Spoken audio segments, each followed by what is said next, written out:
pretty ambitious call, I guess. So with universal basic income, our belief is that technology today is advanced enough to actually enable UBI. I had a conversation with ChatGPT a few weeks ago, as I've been doing research with friends and asking how much money would you need to have your basic needs met that would require you to not work, and that work becomes a passionate activity. You draw, you create, you dance, you do whatever because your basic needs are met. And in the analysis that I've been gathering, the number that people seem to land on is $2,500 in the research that I've been conducting. Some people much higher, some people much lower. And so then I asked ChatGPT if we were to give everyone $2,500 around the world, how much would this cost on a monthly basis? And it was everyone above the age of 18. And the answer was 2.3 trillion something. And then the next question I asked is, and how much money do we make in the economy globally today? And the answer was about 7 point something trillion. And so factually, it looks like we can be able to redistribute money today quite efficiently to enable us to arrive at this idea of universal basic income that in some minds feels very utopic.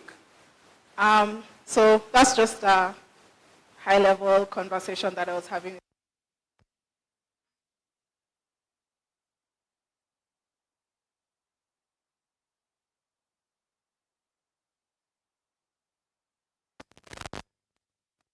You need to ensure that every person in the network is a unique person and that you're not giving someone 10,000 times because they're able to create 10,000 accounts.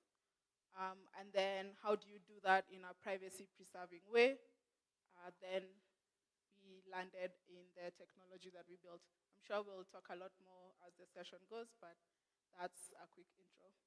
All right, thank you so much, Wangeshi. I'll go to Jeff, a minute of what what ABC is all about. So the Africa Blockchain Center, MOSO, we focus on capacity building in blockchain engineering. And our key vision is to train 10,000 students or guys in the youth, MOSO, in the next 5 years. Our key four pillars, capacity building and blockchain as a service, product development, incubation, where we support companies across Africa, and research and development, because everything that we do within the company and across the 6 African countries, including the UK and the US as well, is purely powered by research and development, and I'm glad to engage this panel. Thank you so much. Trevor from Alpha Block. Thanks. I'm Trevor, CEO, co-founder of Alpha Block. And the story of Alpha Block is basically a story of trying to create wealth for the developing world. Americans had the opportunity in the 60s to buy real estate for the price of a shoe. But now the price of real estate has gone up significantly. But luckily, those people who had parents that bought real estate for the price of a shoe in the 50s or 40s now had a house that's worth a car. And then now us, this generation, who, let's say if you're American, you're sitting on wealth because your parents now are handing over something that's worth your whole, home. And this is what's happening to real estate. Real estate just keeps going up and up and up. And because that's never going to stop, it's always going to become harder to access real estate as a wealth building asset. So we're trying to fix that problem by enabling people to invest in real estate at a fraction. And that, from an African perspective, we only have about 10% in Nigeria and 15% in Kenya of people who own real estate. So we want to change that narrative and create an environment where people can actually use real estate to create and build sustainable wealth, and then of course hand that over to the next generation. So that we don't have this story of needing handouts and we're just literally self-sufficient in our own ways. All right, thank you so much, Trevor. Faiza from CryptoHub. Thank you. So my name is Faiza Nasirian. I'm a founder of CryptoHub KE. We are simply a path to Web3. So what we do is we're able to equip individuals with different skills, like how to communicate in the Web3 space, how to write your emails, how to get partners, how to really position yourself for for these new technologies and other emerging technologies. So yeah. All right. I believe we've got, what everyone is doing here, and today's chat will be focusing on, improving user onboarding and accelerating adoption of Web3. And I'd like to shoot my first question to Jeff. And user onboarding is crucial for widespread adoption of Web3 technology. So what major barriers or challenges do users face when getting into Web3? Well, I'll give a slight story in an initiative that we're doing, cutting across SSI, or Self-Sovereign Identity, and how we can be able to support students across Africa with a scholarship fund. And what we noticed was this onboarding process that we're doing with a couple of engineers across the US. And what was unique was, let's say that you have to, for example, have a Yoroi wallet, then connect to the platform, then that gives you access, and then you have to download an app, and then so the key aspect is we're still in the process of making sure that the onboarding process is much more seamless across different platforms. Because first of all, it starts with a bit of knowledge as well. Because if I tell you, okay, go to the website, connect a wallet, where is the wallet? What does the wallet do? And how am I able to connect it so that I get access as well? And I think that's the biggest challenge, honestly. And if we're able to make sure that at least there's some content that you can be able just to share for guys just to understand, or even short tutorials on YouTube or platforms where people can access, so that at least they can be able to get access to these platforms. Make it, whether it's ReFi, DeFi, Metaverse, even platforms driven by smart contracts, side chains, so on and so forth. But then again, the key aspect is just making sure that at least there's some content. All right. Like Wangeshi to also give us a bit more on that. We've seen WorldCoin, in a lot of malls trying to do user onboarding. So let's get to hear part of that. Question on what are some of the barriers. So education is one. People don't know. I think trust is another. There's been a lot of harmful projects in the space that have made people very reserved. I think the other is simplicity and UX, so the steps that you're talking about. And so we try to solve for these big challenges. So simplicity, one, we have the World app, and we try to design it in such a simple way, and also make it interoperable. So we just migrated to Optimism so that you can move across chains, enabled P2P so that you can move your USDC, your Bitcoin into M-Pesa very simply, and that makes it easy for users who are familiar with tools. So we've tried to make it very seamless and easy, so simplicity. And then trust. So trust is a big deal, and for us, we decided we're just going to show up, and we're going to be in malls, and we're going to set up a physical presence, and you're going to see us today and tomorrow and next month. And if it takes 6 months, 1 year to convert you or to help you see that we are not fraudsters who are trying to take advantage of you, then that's what we'll do. And it's been a difficult road. It's been quite the journey, a lot of narratives. And then for us also, given the fact that we have this biometric component, which is how we do the verification of humanity and ensure that we're registering someone only once. Of course, when we talk about doing an iris scan, the first reaction is, whoa, that's a lot. And we understand. And there's also a lot of skepticism, and there's Huduma number, which was something that took place here. So we understand there are a lot of concerns. We've focused on education. We've focused on educating the teams that are in the malls, so running trainings, running online courses, and then within the app, our focus was also education. So we implemented Learn to Earn. So not asking anyone for anything and simply saying, come learn. Come learn. We had really short tutorials. Bitcoin was invented in 2000 by Satoshi Nakamoto, and you complete one tiny tutorial and you receive $1. You complete a tiny Ethereum tutorial and you receive $1. And that became how we invited people into the network, because we're simply saying, we understand this is foreign, this is new, and so we need to educate you, we need to make it simple, and we need to win your trust, and that takes time. We've also done a lot of work with regulation, with policy, and we still need to do so much in terms of education to inform people, but on trust also, the fact that we've built our technology as open source. World ID is now completely open source. We've also broken down all the components within the orb.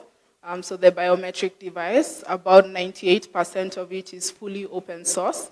And so we come from, you don't need to trust us, here's all the information, here's all the data, go verify. And then also, you don't need to join the network, but just being present and speaking and engaging and showing up. All right. I believe a lot of users or a lot of our audience have a lot of questions on that. We can write them down. We'll get to talk about user privacy and maybe, get to tell us more on that. Still on the challenges, I believe you've addressed most of them, but Faiza, maybe this to you. How can, these challenges when you're doing user onboarding be sort of addressed? What have you seen? What do you recommend? Yeah. I think Jeff mentioned it earlier. An easy, seamless, frictionless, onboarding process. I'm not sure, I'm not a developer, but I'm looking at some wallets that do not actually have this complex onboarding process, like, you have to do seed phrases, you have to do, it becomes quite difficult for a new, to even onboard a new user, because I'll give my story. Remember, the first wallet I was introduced to was a Trust wallet. I did not know, actually, I was supposed to keep the seed phrases safe. No one told me about it. I just came to learn on the way. And, funny thing, I took the seed phrases because I was asked to keep them, safe. I wrote them in a paper, don't judge me, and put them on my wall in my sitting space. And I would have visitors, And after a time, I lost it, and I couldn't recover my Ethereums. So I feel like at times, we need an easier, a frictionless. I don't need to go through, in the first phase of onboarding, a user should not go through that whole thing. Maybe it could come later, or maybe just like really better security features for a newcomer. Yeah. All right. I think still on that, having done quite a number of meetups and met a lot of, I believe in Nairobi we have a lot of crypto, people who have, quite some knowledge with using cryptocurrencies. But when it comes to DeFi, when it comes to interacting on chain, most of the users are not necessarily that tech savvy to be able to do that themselves. So I believe that's where we have to find a compromise on something that people are exactly comfortable to use. Not trying to justify exchanges, but then I believe we should look at, for mass adoption, we should also look at maybe, exchanges. They also, come in to sort such challenges. Pfizer, you mentioned it. I believe yesterday, Bright also mentioned how they lost their, seed phrases. So just another take on that. And my next question would be to Trevor. You're in real estate, but I believe this sort of gets to you where you don't know necessarily which path is followed by most of the people. But what would you say is the most common path followed by most of the newbies, and how can that be changed? Yeah, I think the perspective is two-pronged, because we have builders in the space and we have users in the space. And we've gone through major layoffs over the last 2 years because of the COVID crisis and the current economic crisis we're going through.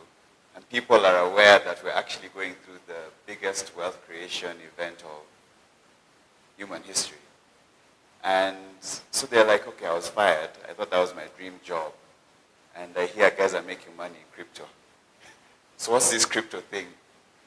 The incentive is obviously coming from the perspective, this is my perspective. I've had guys who have said that it wasn't the money that brought them into the crypto space. But from my perspective, it's the fact that there's something going on here that's changing people's lives that I need to know about.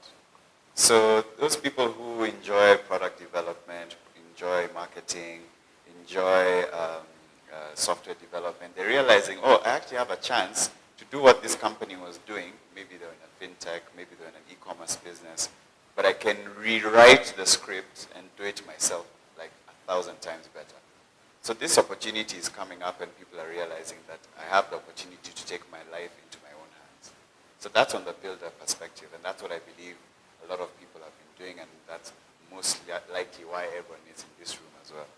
But from the consumer perspective, I've seen two perspectives that have come in where, yes, there's the money perspective. I just want to know what Bitcoin is because my friend bought Bitcoin a few years ago and now he has a new car. My colleague has been talking about Bitcoin and talking about Ethereum, and now I'm seeing WorldCoin in the mall. Hey, what's this thing?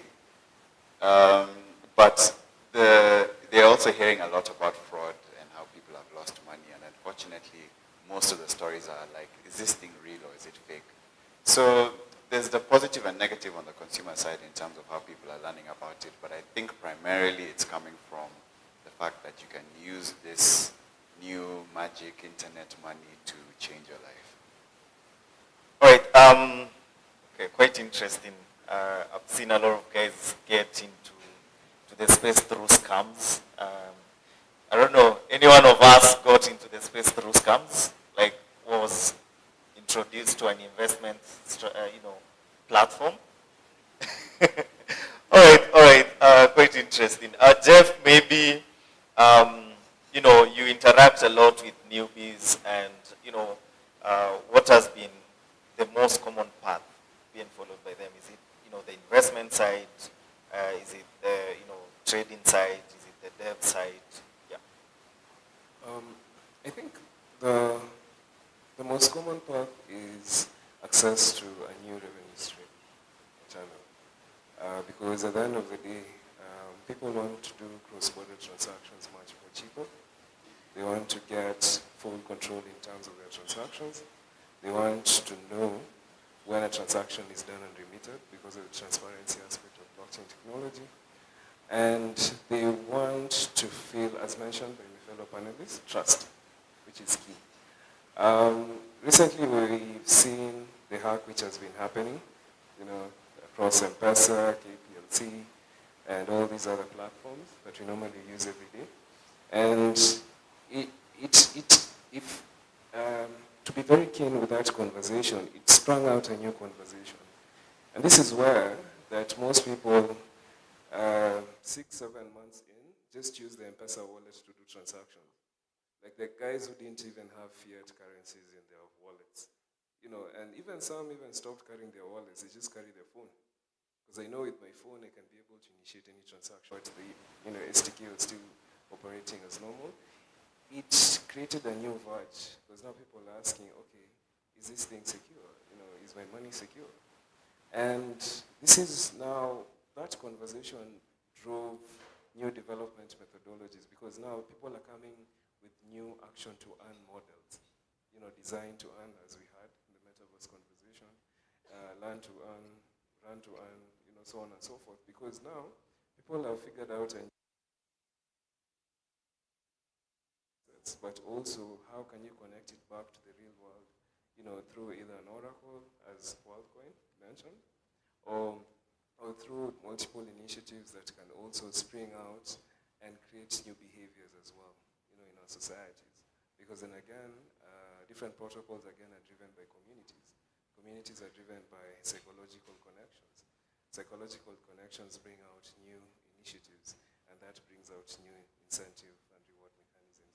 And I think that's the most, interesting thing as well. And I think that unique adoption strategy is creating new solutions across the world. So majorly on the development side? No. Digital assets. Digital assets. All right. All right. Okay, quite interesting there. So again, my next question would be to Pfizer. And, in Kenya and Africa at large, we've seen different levels of technological literacy and technological literacy. So how can we, ensure that we inclusivity for different people and accessibility for Web3 adoption? All right. So, first of all, we have to acknowledge that Africa has, or Kenya in particular, has really done major developments, because that's why we have all the major, international coming. When they think about Africa, their first step is Kenya. So, first of all is education and creating awareness. Already that is happening. We have so many clubs that are, so many small groups that are actually, bringing themselves together, and not just, these are clubs from, individuals who have actually taken it upon themselves, their responsibility to just really be able to build this ecosystem. For example, we have Web3 clubs in Kenya. I've also seen Celo. They're actually driving, bringing, people together to be able to, build on the ecosystem. And that's still, education and even Mara Foundation and Circle, they have a developer, they have developer initiatives where they're going around campuses, they're going around. So you see already we have people and organizations coming together to make sure that, everyone is included. I would love to really appreciate actually the individuals who are taking it upon themselves to actually make sure that education is, widely spread across Africa. Yeah. All right, so the key thing I think I got there is mainly, putting out information out there through education. But, Jeff, do you have any other, option for users to be joining? Well, I think communities is key as well, because then again, and if you think about it, we keep on saying, capacity building, learning, education, so on and so forth. But then again, even if I go online and read about this, I still won't understand. And you see, that's the truth, because with the technology as well, also looking at quantum computing and photonic computing as well, it's a way in which how can I, if I'm able to understand the concept and then I break it down to somebody else by the community, the information is transferred much more faster across everyone compared to just me going, reading or just going to the mall, or just reading this information, because I might read it, yes, I might understand it, yes, but I won't get the key points that means or validates why I need to use this technology. And I think that's the most interesting thing as well, and that's why people are coming up with learn to earn models, because they can incentivize you to earn, but then again, it's more even powerful, having the same concept in a community. And that's why you have Telegram groups, which, we have all these people sharing their opinions, sharing content, discussing, having side chats, and I think it's a powerful thing, and Africa as it is, it's on the verge of becoming a unicorn, as it is, because we have so many solutions coming up. Why? Because people have figured out that the specific problems which we can be able, using the technology, leveraging its attributes, we can be able to create solutions that can power the world as it is. And I think demystifying the content via communities is it's the right way to do it. All right. Thank you. So community and education seem to be the major things. Anyone else with an addition? Trevor, any addition? Yeah, sure. I agree with him about community, and maybe the challenge we have right now is that yes, there's money going into education, but the distribution channels are not quite the right way for someone to consume this information. So for example, the reason why a lot of us know how to do some dances is because we saw our friends doing it on TikTok, and then we're like, hey, my friend looks cool, and last time they didn't try that dance. As opposed to it being a the video, whoever launched the song and the dance, and then say, here's how you dance. So if we're going to teach people about Web3 and crypto, maybe we need more influencers that have, more of a likeliness to the person that they're talking to. And that way, if it's, someone who is who owns a bakery and they're telling their customers, hey, I'm using some incentive mechanism for you guys. It's just a reward system, but it's actually an incentive mechanism for you guys to stay with me, and whether you can use this to transact on another platform. You might find better reception to the education that we're doing. And again, also we have a lot of tools coming out like AI that can really create the right type of learning modalities for different types of people. So that we have video, we have text, we have audio, and just create the right distribution channels. All right. Thank you so much for that. So Wangeshi, back to you. And earlier on you mentioned that you have an educational model on the app where users are able to come in and learn one thing at a time.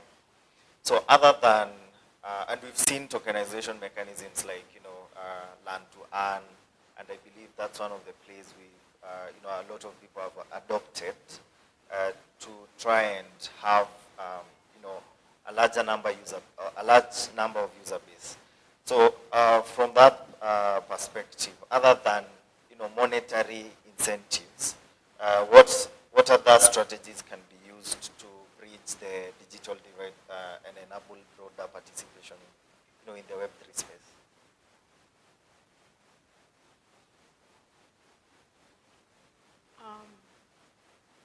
So other than incentives, specifically monetary incentives, I think utility, really embedding this technology into practical use cases, everyday use cases. So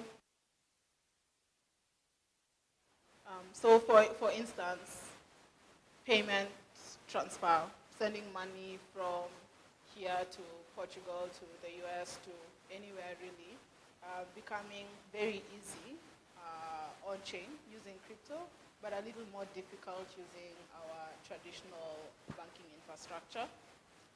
So building utility, but you need critical mass and you need it to be simple so that you can enable that. So WorldCoin has the proof of personhood, which gives World ID. And let me also just take this opportunity to talk about privacy because I know it's usually a big concern with us. So the way WorldCoin works and the way World ID works is you download the World app, you can use the World app without ever verifying on and off, and you can use it to SDC, store your money in digital dollars, you can use it to do transfers, and what doing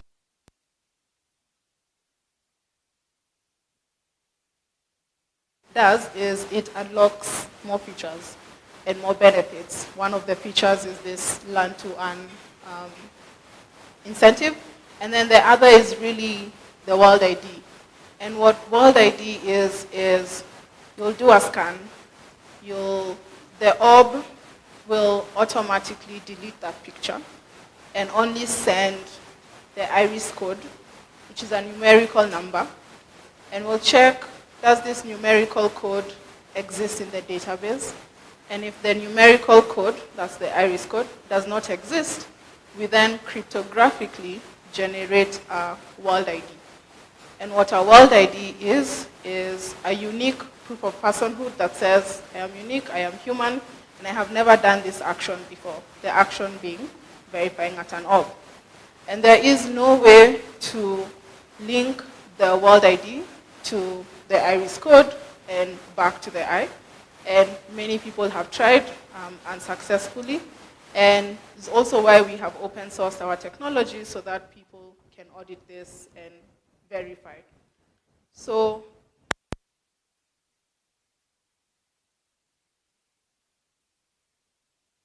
internet infrastructure that we are enabling in the age of AI is how do you verify that someone is unique with ChatGPT and with the content and with all these AI tools? How do you put a human stamp on content? How do you ensure that when you're building digital communities that you can have spaces that are bot free? So World ID for us is really what opens a lot of use cases. You can see things like voting. We have things like voting that can be enabled. We have things like a merchant integrating to offer discounts. A website that does not need information from people, simply just allowing people to log in with their World ID and really increasing the privacy standards that we have today. And you can think about, UBI disbursements. This is a conversation that we're having with the Celo ecosystem, which is just a verification check. If you're looking at building a democratic or an interoperable credit score across multiple markets, this is something that the World ID can enable, and so many other use cases, so different utility points. All right. So different utility. That's the main thing other than incentives. So again, back to the audience. Let's get to ask the pressing questions we have. All right, right here. Someone to get us the mic.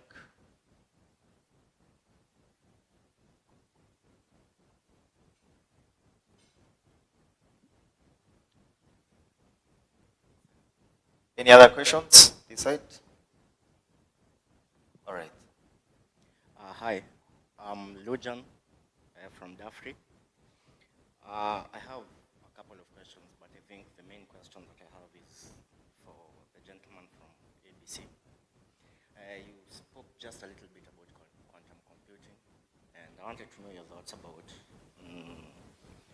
the power that quantum computing has to break blockchain security, since it's one of the biggest risks that we're facing. And do you think we should be building solutions for quantum resistant blockchains, or should we just keep on building the normal blockchain security as we are building it?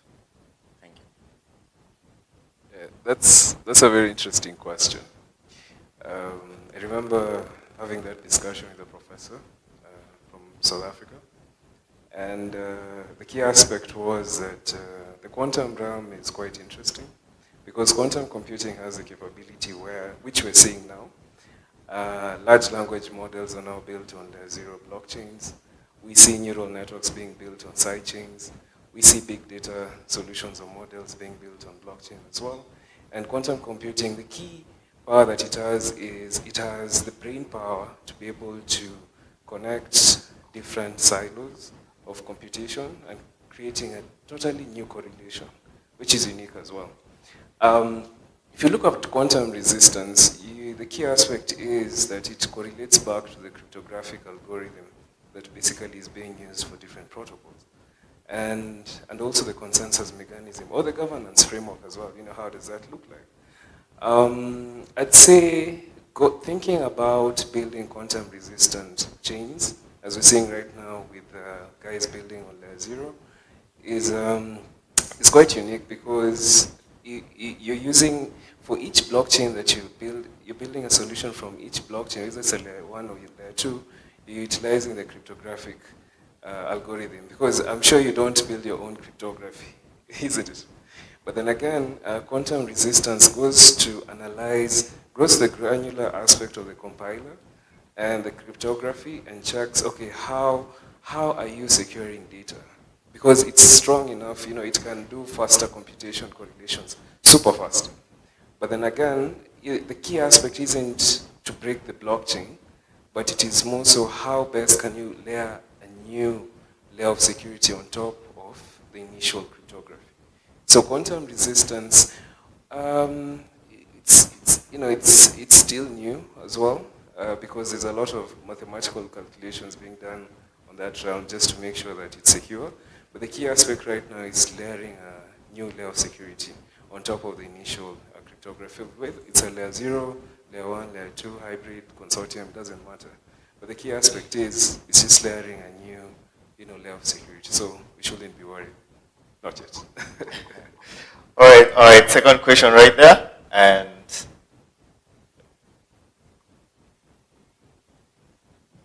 anyone else with a question this side? All right. Yeah. My name is Anne, and my question is for the gentleman from Alpha Block. So I'm a lawyer, and I'm thinking about the issues of ownership of this property. So I understand the way that it works on the blockchain, and you buy a percentage of a property and it's on the blockchain and everything. I get that. But how do you deal with regulators? How do you ascertain ownership of a physical asset? Because I don't think we have that kind of a framework in Kenya right now. So what are the practicalities that you are taking into consideration? Yeah, excellent question. So where we are currently sitting is that the lands registry is not digital. Land titles are not digital, and so in order for you to actually be verified by the government that you're an owner on this title is through the lands registry. But what we do to solve that problem is to take that title and transfer it to an SPV. So now the SPV owns this title. This SPV could be, a large corporate that is a trust company, like a large insurance company. And then anything else that happens on top of that is where we put now the blockchain layer of ownership and the rights and all that. So then that makes it easier because you don't have to keep going to the lands registry to talk about, I want to invest $100 in this apartment. You don't have to go to the lawyer to say that I want to transfer this to my friend. It's just a touch of a button, and that's how we do it. All right, so we are running short of time, so I'll come to your question shortly. Just a sec. Yeah, we'll come to the question shortly. So again, I believe this will go to Faiza, and basically we've seen it's been quite hard engaging the normal users, the normal, people to, especially with regard to communication. So how can we craft or have strategies that work in terms of passing down information about what's happening every day in in the space? First of all, is like bringing the language of blockchain into like having this as local conversations, because most people, when they hear about blockchain, when they hear about AI, when they hear about Web3, it's a turn off, like it scares them. So if, communities and, even organizations could come together and collaborate and be able to, it still circles around education again. So basically is having this mass, like, you see when you do something over and over and somebody gets to hear about Web3 over and over, about a certain thing over and over, it gets to sink in. So first of all, it's a process. It's not a thing that we are going to achieve soon, but definitely we are heading there. So it just really circles around education and also being able to, for us to build applications that are easy to use for them to understand. Like, I do not know and I don't understand why, I don't know if anyone is comfortable with having their money in M-Pesa. Now, when it comes to the blockchain, what if like this M-Pesa was actually deployed on the blockchain? That means there will be the fact that, I know that my funds are safe. I know that, and then the user, the UI, how I'm, I'm sending, receiving, how I'm communicating to the people within the app should be made easy. So I think also just building solutions that are tailored for, the local people. If someone in the most remote areas like Wajir, like also in my village, can be able to interact with, an application, an easy application, I think that will be easier to communicate and, to have conversations like that. So it circles around education. Seems education and community are the key things with Web3 adoption. So back to you, Jeff. What initiatives, programs, or collaborations are being undertaken to educate and empower users about the benefits, the risks, and the practical use cases of Web3 for specifically in Kenya? Um, Specifically in Kenya, I'd say being keen in what's happening in the community. So, for example, airdrops. So, there's this unique airdrops process where you share a piece of content, and then you do an airdrop based on how many clicks, which is interesting, because the specific community is implementing that. We also see it in Japan, Tokyo, so on and so forth. And I think it's impactful because if you look at now where we're at, as a nation, is most people already have the basic knowledge around blockchain technology. We've done master classes, we've done multiple initiatives, across, even with my fellow panelists, and I think it's unique as well. But then again, the key aspect being, okay, what's the next level of, learning or education as well? So I think airdrops per content is unique. But then again, also making sure that you have, clarity-driven meetups. So for example, if you're saying, okay, we're talking about utility fine, utility based on what people can understand, because the biggest issue as well in Web3 is building solutions not correlated back to a use case that somebody, a mama mboga, can understand. Somebody who has a duka can understand.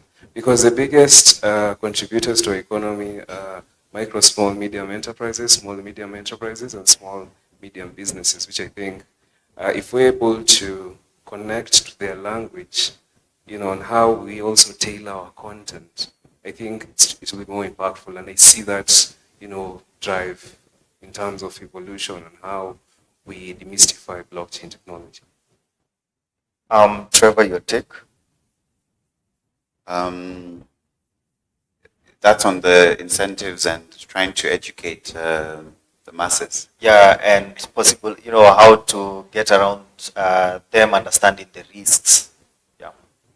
Oh, understanding the risks. I think if we can get the community to give these use cases of, not the use cases, but the case studies of fraud, I think people would dig deeper into those fraud cases and be like, so that's what fraud looks like. Even though, yes, it's true that everyone is becoming smarter and smarter, but we all want to say that we know cybersecurity because our company took us through a cybersecurity training. But the moment you're hacked is when you actually know the power of needing to learn cybersecurity. So unfortunately, sometimes it requires you to get a little bit burned to really know the importance of safety and what steps you need to take to be safe. But I would say instead of getting burnt, let's take the example of those who are burnt and just learn deeper into how that happens. All right. You mentioned, cybersecurity and security being a major concern. So maybe Ongeshi, tell us more on, Web3 being decentralized.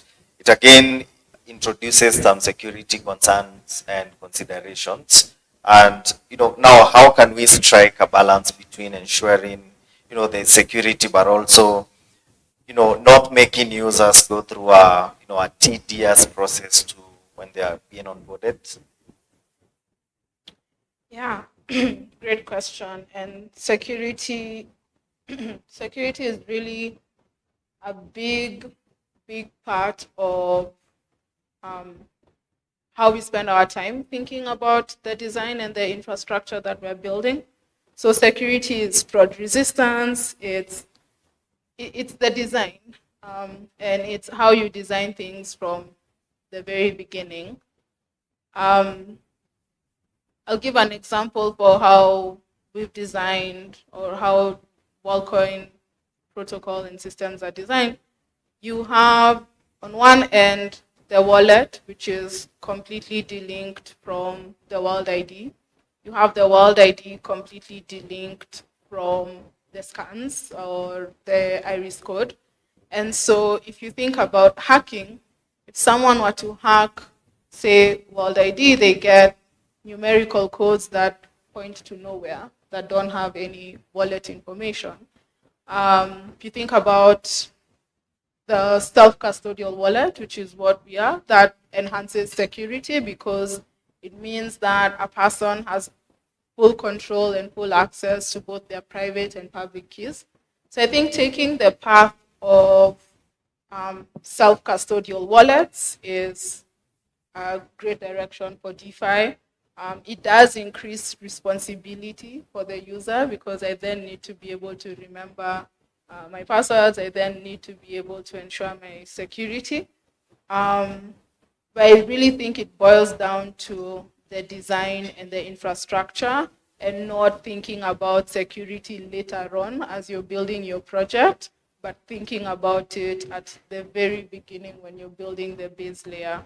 And how do you do that while ensuring a smooth onboarding experience? Again, it boils down to design. So how you design your infrastructure and your architecture to ensure that security is at the base level. And so when someone is coming on board, then creating a smooth experience where security is not a concern. But if you think about it after and try to introduce security after the fact, then you're gonna end up in situations that we see many companies in. All right, especially for the founders, I've seen not necessarily just the founders, but also if you've used the mainstream exchanges, we've seen quite, the onboarding process, specifically with KYC processes and KYB, can be very tedious, or they discourage the main users. But I'd like to hear, Jeff's take on that. what can be done to make it a bit seamless? Well, so let's first diagnose the problem. So it goes both ways. So there's the key aspect where, yes, it's a tedious process because you have to, look good with the camera, selfies and whatnot. Joking. But then again, you also have to think through, okay, like Binance.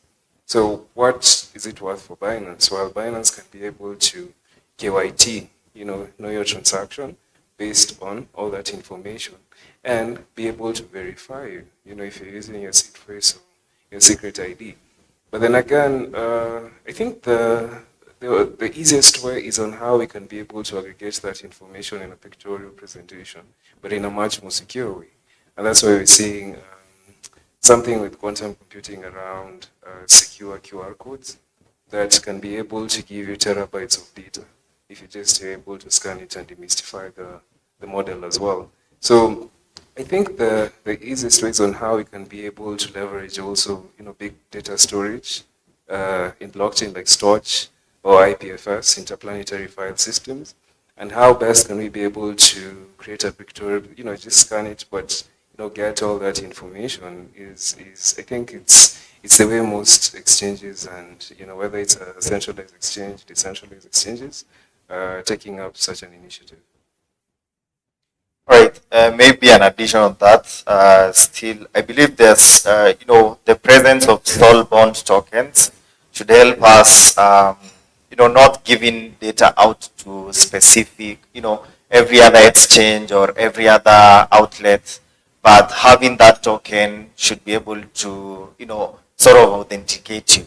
But also there's the issue of regulation which was brought up. But that's it. Back to Trevor.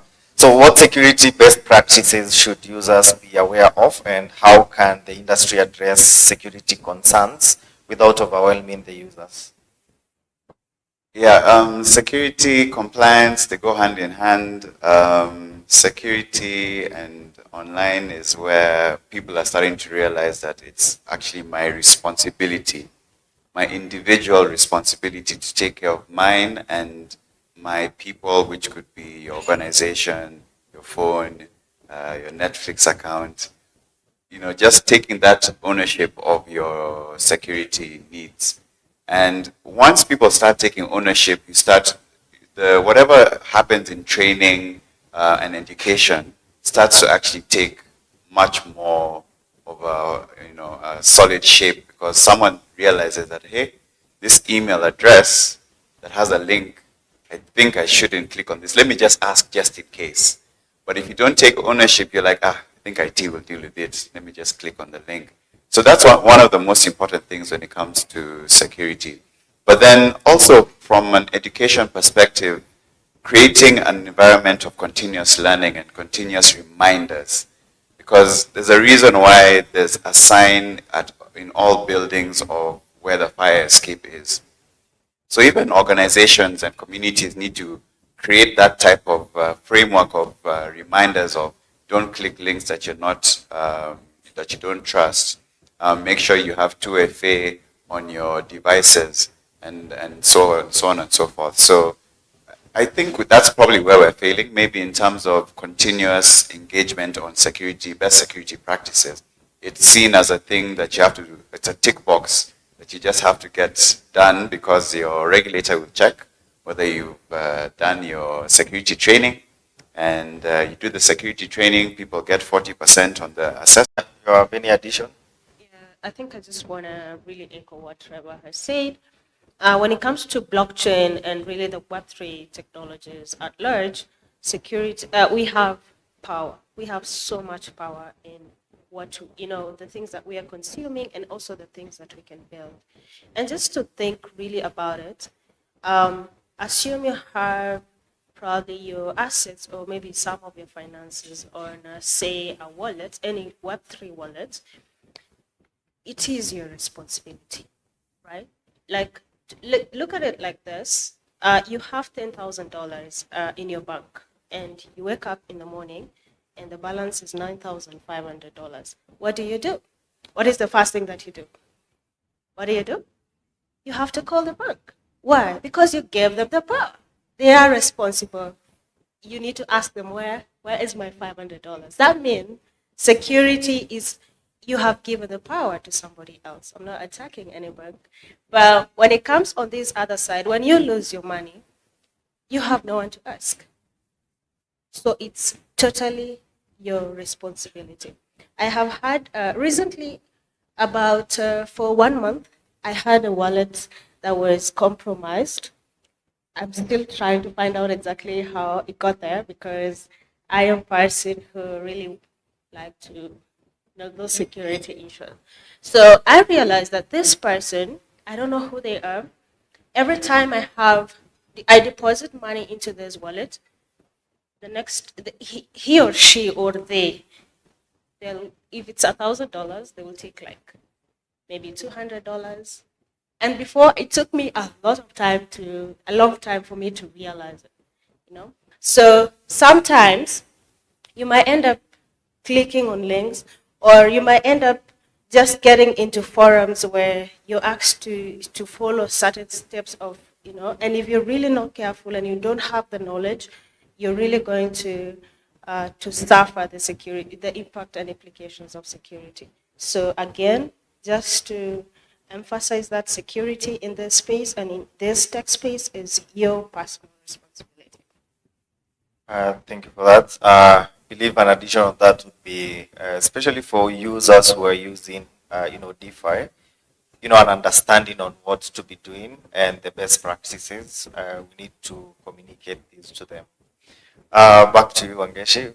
Again, back to the issue of trust. So users and their data, there's always an issue of trust. So how can we, deal with that skepticism? Education. Back to education. Data you leave online without even, just as basic data points, specific people can be able to model and correlate your behavior. They can be able to predict. They can be able to use different AI models. We're seeing a lot of LMMs in ChatGPT building solutions on blockchain. I think we have the opportunity to own our data. It's very powerful. We have the opportunity to own our data. Two, for user onboarding, I think it also goes back, as mentioned as well, around engineering. How do we build our solutions, and how best can we be able to obtain information from our users to be able to redesign and just make sure that, guys actually don't have to go through, a lot of a longer process flow to just log into the platform. And I think that's what a lot of developers and builders in the room, even across Kenya, are trying to figure out, because we all know that Kenya is about to be the next Silicon Valley of Africa. So then again, okay, how best can we be able to make sure that solutions, across the world guys can easily be able, even the UI UX, from conceptualization to actually deployment for people to be able to easily onboard and, connect and have. Specifically are you regulated by anybody to keep such prints? The protection of the individual, can this be abused by a hacker? They're becoming brighter and brighter every day. In as much as you talked about security, the security features that you've put in place, the hackers are also quite intelligent, and one day they may hack your system and abuse the use of this iris print. Thank you. Good question. So, one, we are GDPR compliant, which is the strictest data privacy law. We are also compliant with all local regulation in all the markets that we're operational in. So licensed as data processors, data controllers here in Kenya, here in Uganda as well, where we are also operational. So yes, we've gone through regulation and gone through all the documentation prior to coming to the market. But for us, the privacy requirements that exist today we went a step above quite a significant step above actually what the local regulation or even global regulation looks like. So the biometric device, the iris scans. So a user will have their face scanned, and the iris code, which is a numerical number that is derived from the iris. It's not necessarily a picture. The picture is deleted automatically unless a user asks for that picture to be uploaded to help train the servers. But the default mode is that the picture is deleted. And all that is sent is an iris code. That iris code sits in a server, a database, and is a number. It's 1000 that does not point to a name, a phone number, a country. It says nothing. It's a unique number, unique to your iris. And we did a lot of research before landing on iris, and iris has very high entropy. And what that means is a lot of data points that exist within the iris that can actually distinguish 1 billion people as unique people without any other data from them. So you receive the iris code, and then when we confirm that the iris code does not exist in the server or in the database, we then generate a world ID, and that world ID sits on chain. And there are two things, there are two principles by which we have designed our systems. One is data minimization, and two is data delinkage. So data minimization, completely understand. We are asking for sensitive data. But that sensitive data is, we're only collecting one. So minimizing the amount of information we're taking. So iris data, yes, it is sensitive, which is why we have the reaction that we get from the public, which is very understandable.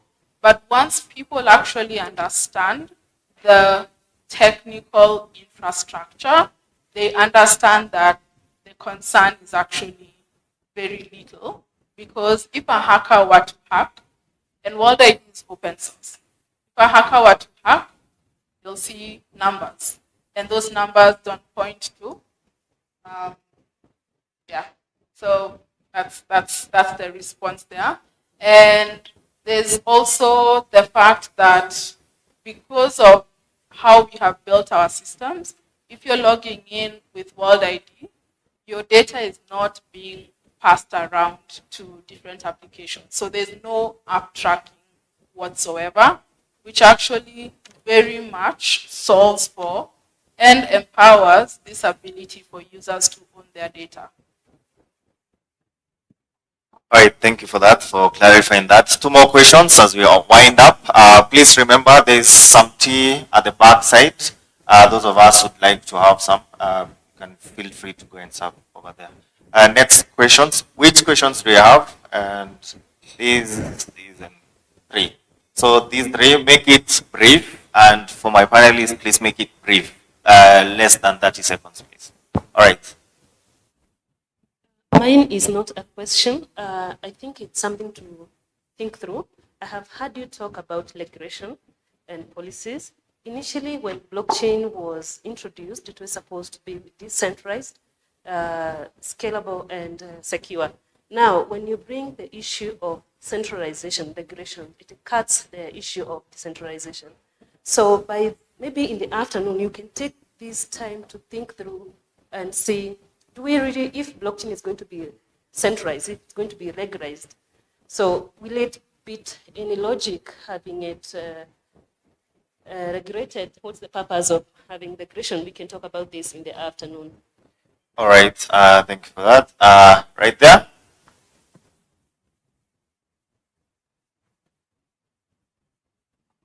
My name is Brian Juguna. I'm an economist and crypto journalist with blockchain.news and the Crypto Basic. So on my question was also about the regulation. I think it's a double-edged sword. So my question was to Jeff. Recently, we saw the Ripple versus the United States exchange case, where Ripple is not a security. And we are seeing the United States is going to that line of regulation. What do you think, what can the lawmakers in Kenya borrow a leaf from in terms of regulation? As you said, South Africans are a bit friendly to the crypto space. So I'll take you to a journey to Switzerland. Switzerland is the most advanced country when it comes to crypto adoption. They have come up with amazing incentive models that has reshaped the psychology of people to clean energy, to actually creating new innovative ways to interact, and also the regulation itself. But then again, if you look at Switzerland as a case study, and then you go down and look at regulation, we also need to demystify it as well. Because if I set 5 specific standards for your code to meet, does it mean you're centralized? No. It just means that at least your code base is secure, that people can be able to interact with, but it still activates the nature of decentralization. But it doesn't mean you're central. It doesn't mean you're consortium, it doesn't mean you're hybrid. Your solution still retains its core model, but it's just that there's specific standards for user acceptance, for people, just to make sure that people have that edge of safety and data, but it's still centralized. So I think with the Ripple case, it was quite interesting. It's still going on, I believe. But what we can borrow leaf is on how we can be able to create a framework of specific solutions. And the only way you can do that, which was a previous point in our conversation, was on partnerships and stakeholders, because you can't also do it alone. We require specific skills, specific knowledge, specific people in the room. And the reason why South Africa is leading is because they have a lot of round tables with some of the smartest people in the world in South Africa. So I think that's something can. All right, and the last question as we wind up. Okay, so I'm calling Seco founder at Hurupe Academy. So my question was, like most countries are lagging behind in crypto regulations. And on the other hand, like most startups too are going like abroad in countries where like crypto is regulated. So like what's your take on this? And is it right for the startups like to register their companies to countries, let's say Switzerland, where the crypto is regulated? Sorry, who do you direct the question to? Trevor Conte. Oh, Trevor. Thanks.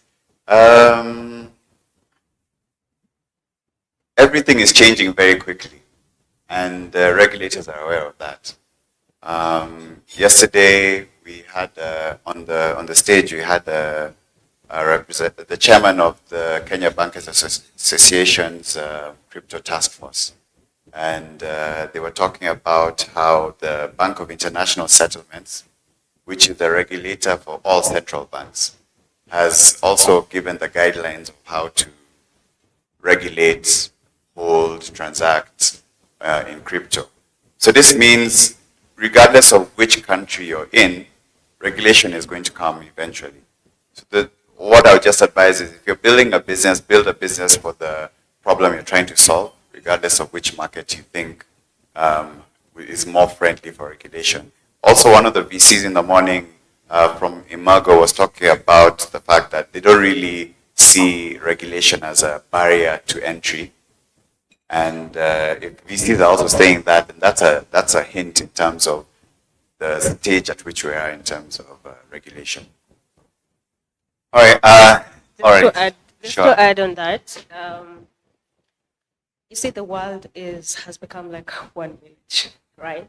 I believe we should be able to work from where you see your customer base is, and just the way we work remotely as well. I believe companies should have, the opportunities to also be available wherever they would want to be. And as we go into the afternoon, I would like us to think that, decentralization did not really come to do away with centralization completely. It came to look at the issues of centralization, not to do away with it. Yeah. All right. Great insights, and thank you so much, Faiza and the panelists, Trevor, Jeff, and Wangeshi. A round of applause for our panelists, please. And Thank you so much. We come to the end of our panel, and feel free to interact with us thereafter. A quick picture, maybe. Perfect, perfect. As they take a quick picture, let's give them a round of applause. That was such an insightful and informative session. I have learned so much from the whole panel. Thank you so much, everyone. As we break for tea, I'd like us to quickly go into our Slido link. We're going to select the masterclass that we are going to attend, and just to allow us for planning purposes so that we don't have too many people in one room, let's go onto the Slido link. If you can access that using your scanner, you can scan it at the back of your program as well, or the front of your notebook, and let's just see what classes you're planning to attend to allow us to have a little bit of organization around that. And as you do that, I'd like to also remind you that we'll have the photos in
not at the place.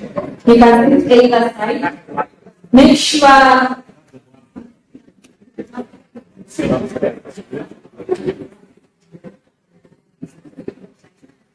you can sit either side. Also make sure you make use of a space in front of you. Make use of a space in front of you. George, we are waiting for you.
All right.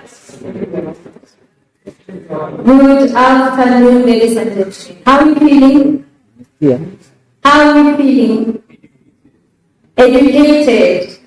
I like the choice of words. How else are we feeling? How are you feeling? Education applies for all of us.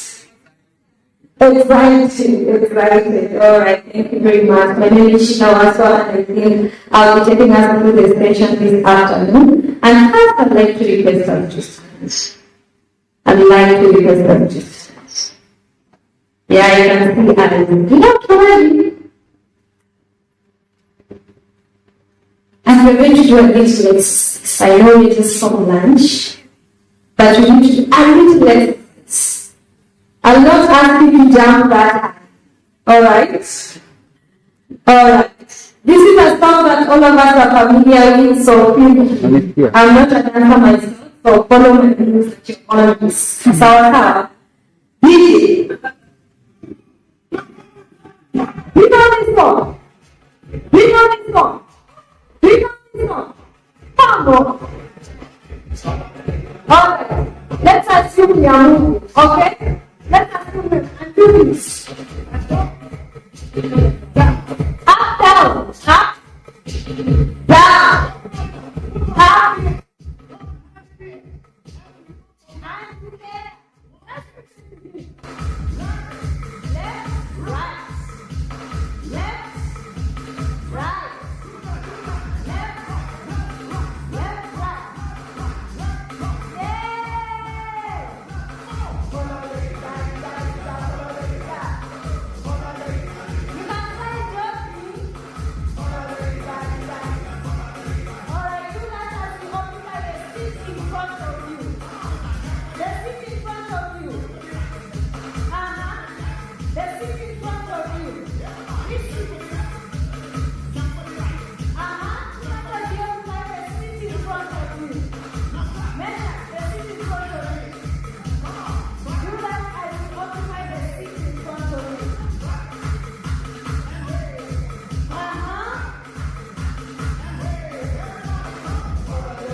Thank you so much for judging me. You can have your seats. Are we feeling better? I see people on faces looking at me and thinking, come on, after lunch? Yes, but I think it was necessary, right? Okay, because of time, I think we'll go straight to our session in the afternoon. So the sessions are going to be very few. We have 2 use cases presentations, and then we'll have an open session. We call it a baraza, but in this case, we've dubbed it a decentralized assembly session, where we'll be talking about how to strengthen the blockchain ecosystem in Kenya. To our first presentation, I'd like to welcome on stage Ben Roberts, who is the Chief Technology Officer at the Liquid Intelligent. Ben Roberts, welcome.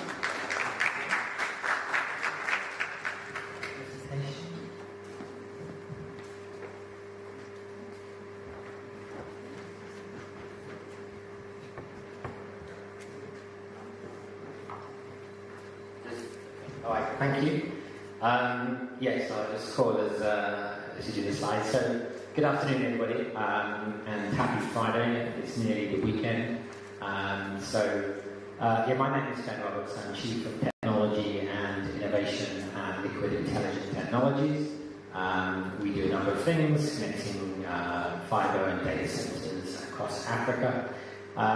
They asked me to come talk here, and I said, okay, we don't do anything with blockchain and crypto, but let me talk about something that I've been working with, which is somehow linked to what we do around connectivity in Africa. So we can go to the next slide. The presentation I'm going to give today is actually it's about a project called Giga, and some of the activities that they have been doing around NFTs and blockchain, and explaining why they're doing that and the impact it's having on us in Kenya. Your next slide. So the Giga initiative is a partnership of UNICEF, the United Nations Children Foundation, and the ITU, the International Telecommunications Union. And really it's about connecting schools to internet. And this particular map is a map of Brazil. And really you can see a lot of green in some parts of the country, and you can see a lot of red. And in Brazil, this is representing schools that are connected to the internet. If they're connected, they're green. If they're yellow, I think their connectivity is not so good. And if they're red, they're not connected at all. They're working on solving this problem. You can see large parts of the population, a very large country of Brazil, is not connected, and it's very similar to what we will see here in Kenya. You can go to the next. So this is the problem, really. 2.7 billion people in the world actually remain offline, although we may have some coverage where they are. They may not be accessing the internet, and the majority of those are women and girls. And 26% of the population in low-income countries are not connected. And I think in Kenya as well, although we hear about very high coverage, 96, 97% of coverage of mobile signal in Kenya, when we looked at the results from the 2019 census, we saw that the number of people who were asked, are you connected to the internet? It wasn't much higher than this, it was in the 30s of people who, saying they have internet connectivity. So we can go to the next slide.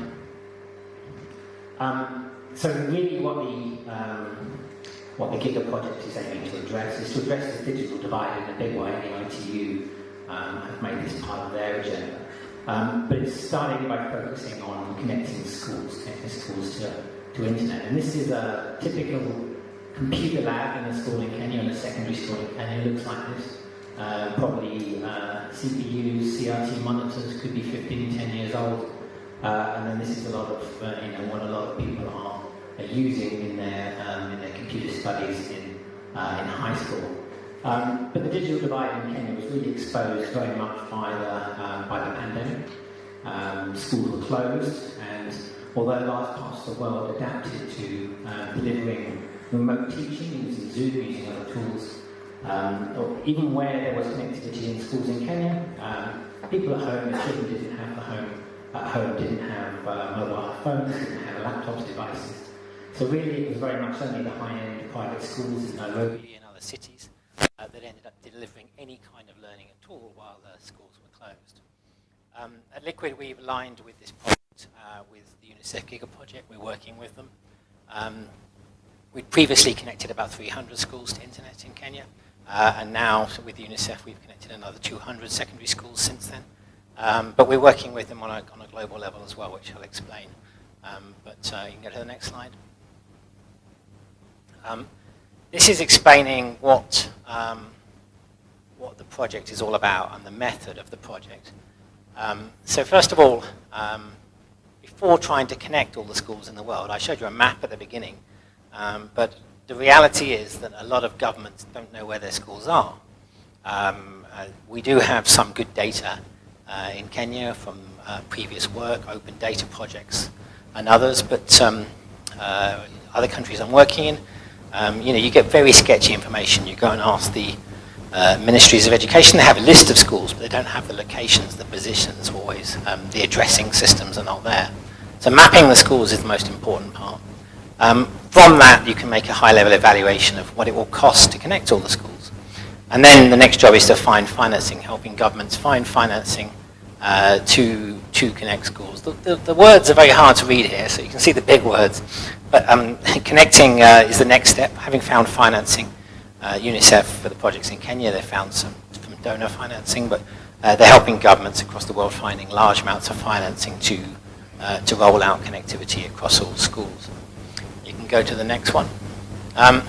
So anyway, this is from a UN initiative, United Nations initiative point of view. They've managed to connect 2.1 million students so far and counting. 5,500 schools have been directly connected via this project. 14 partners, plus partners, we're one of those, working in Africa. So it's busy. It's busy progressing. I think they'd like it to go faster, as we all would. But I want to get onto the blockchainy stuff now. Next slide. Oh yeah, mapping first. This is what we've done and mapping schools in Kenya. We have a public map which is available on schools.liquid.tech. You can find and see all the schools in Kenya actually. See how far they are from a fibre, how far they are from a tower. You can see which ones we've connected. We've connected about 500. I think there are about 1,500 schools in Kenya have got connectivity. And then maybe about 40,000 that possibly haven't got good connectivity. They've got a mobile signal, as I say, but they haven't got a broadband link, Wi-Fi in the school. So they haven't got connectivity that teachers are paying with their own broadband or with their own mobile phones and tethering with their own money and stuff like that. It's not proper internet provided for the school. Next slide. So the first of the NFT projects that UNICEF and Giga have worked on is this one. It's called Patchwork Kingdoms. And it's about building a community of supporters for the Giga initiative. And helping raise funds as well, so obviously with the aim of bringing reliable connectivity to schools across the globe. Next slide. And it starts with this. So what they actually did in creating these NFTs, they hired a top digital artist. Her name is Nadia Bremner. She's the lady up there in the picture. And she's done a lot of good works that have sold for large amounts of money on NFT marketplaces. And she does data art, so she does art that's driven by data. So it's that's what this image is here. In short, each of the schools above, each of the patches or the squares that make up that castle above the line, each one of those represents a school that is connected to the internet. And every square that is below the line is not connected to the internet. So this is made up of real data, the data they've been collecting about the schools, connected, not connected, for a bunch of different countries. I think they put it all together, Brazil and places in Europe, Rwanda and Kenya and others in Africa. Put that all together and used it to generate this. She made these images, each one of the squares, each one is a patch, so it becomes a patchwork castle, a patchwork kingdom. So in this particular one, 183 schools are represented above the line being connected, and 22 have not got connectivity. Going to the next slide. So this is two dramatically different NFT images. So the right-hand one, Fermi High, is called Patchwork Kingdom number 903. So there's 1,000 Patchwork Kingdoms were released in the series. So all those squares are all below the line. You see it's darkness, it's night, and it's obviously not a good place, not a happy place, because no schools in that kingdom are connected to internet. And the one on the left is called Service R, and you see all the schools are connected to internet, and it's the sun is out, and it's obviously a happy kingdom. I got these slides from the people at UNICEF for this presentation from Switzerland, and I just looked at it this morning as I was preparing, and this one, Service R, actually belongs to me, so I'm the holder of this NFT. So I actually minted it, so it's my first NFT, my first mint. So I didn't realize, I think they might have asked me when they did the presentation. I must have said yes, but then I was quite surprised to see my NFT in a UNICEF UN presentation. But anyway, let me go to the next slide. This is the results of this particular project. As I said, there were 1,000 Patchwork Kingdoms, one ski resort in a pretty high-end, high-rolling NFT auction, which is held in person. And 999 were minted in total. So I think they having done the auction, it was an auction to do the minting. And then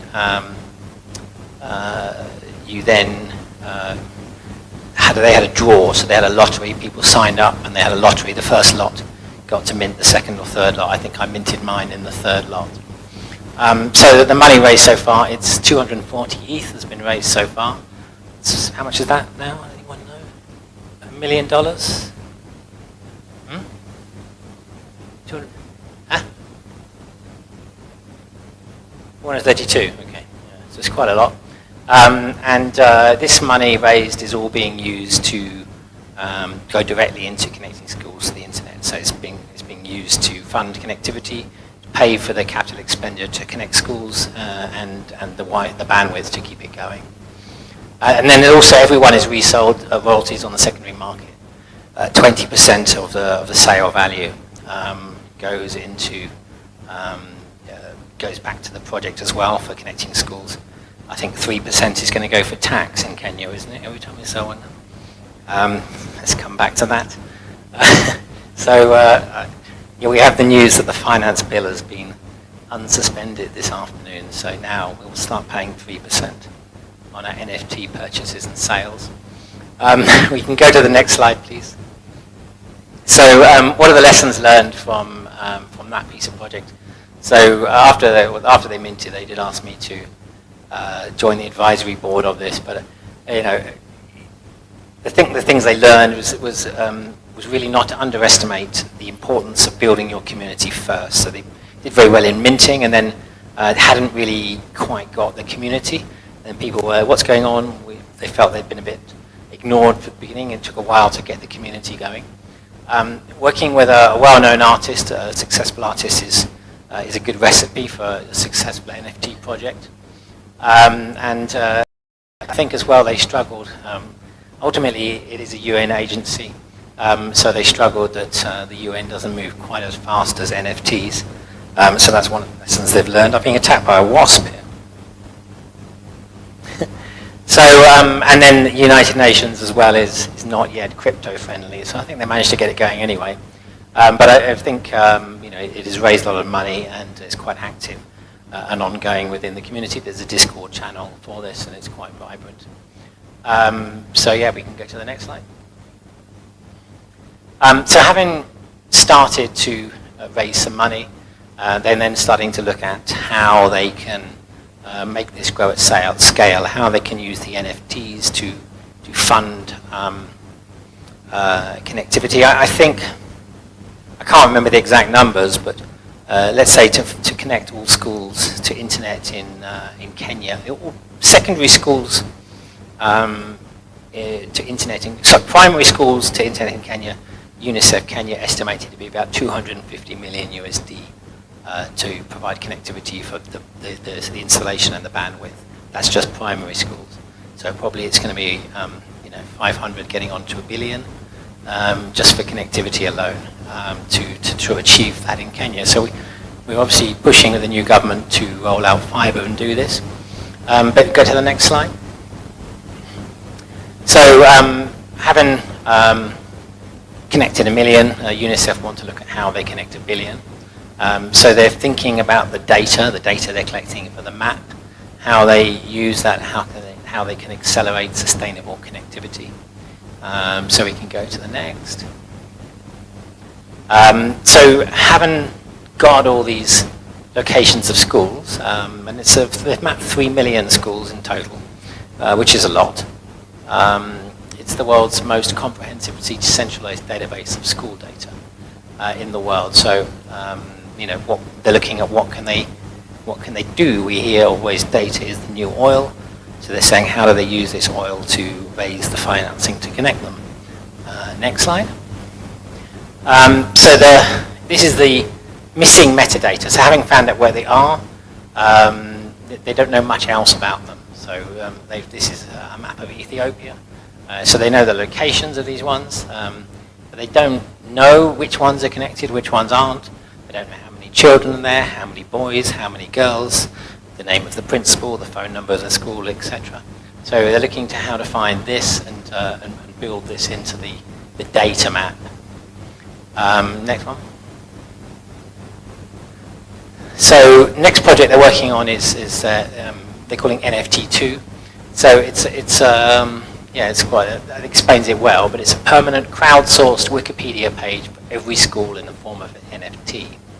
So every school, if every school submits certain data points about it, as I said, examples, how many boys, how many girls, how many teachers, and then once the data is collected, making this not just into a text file or Excel sheet, but making this into a non-fungible token to prove that the school exists and to prove that it needs connectivity. Why do you need to prove it exists? Because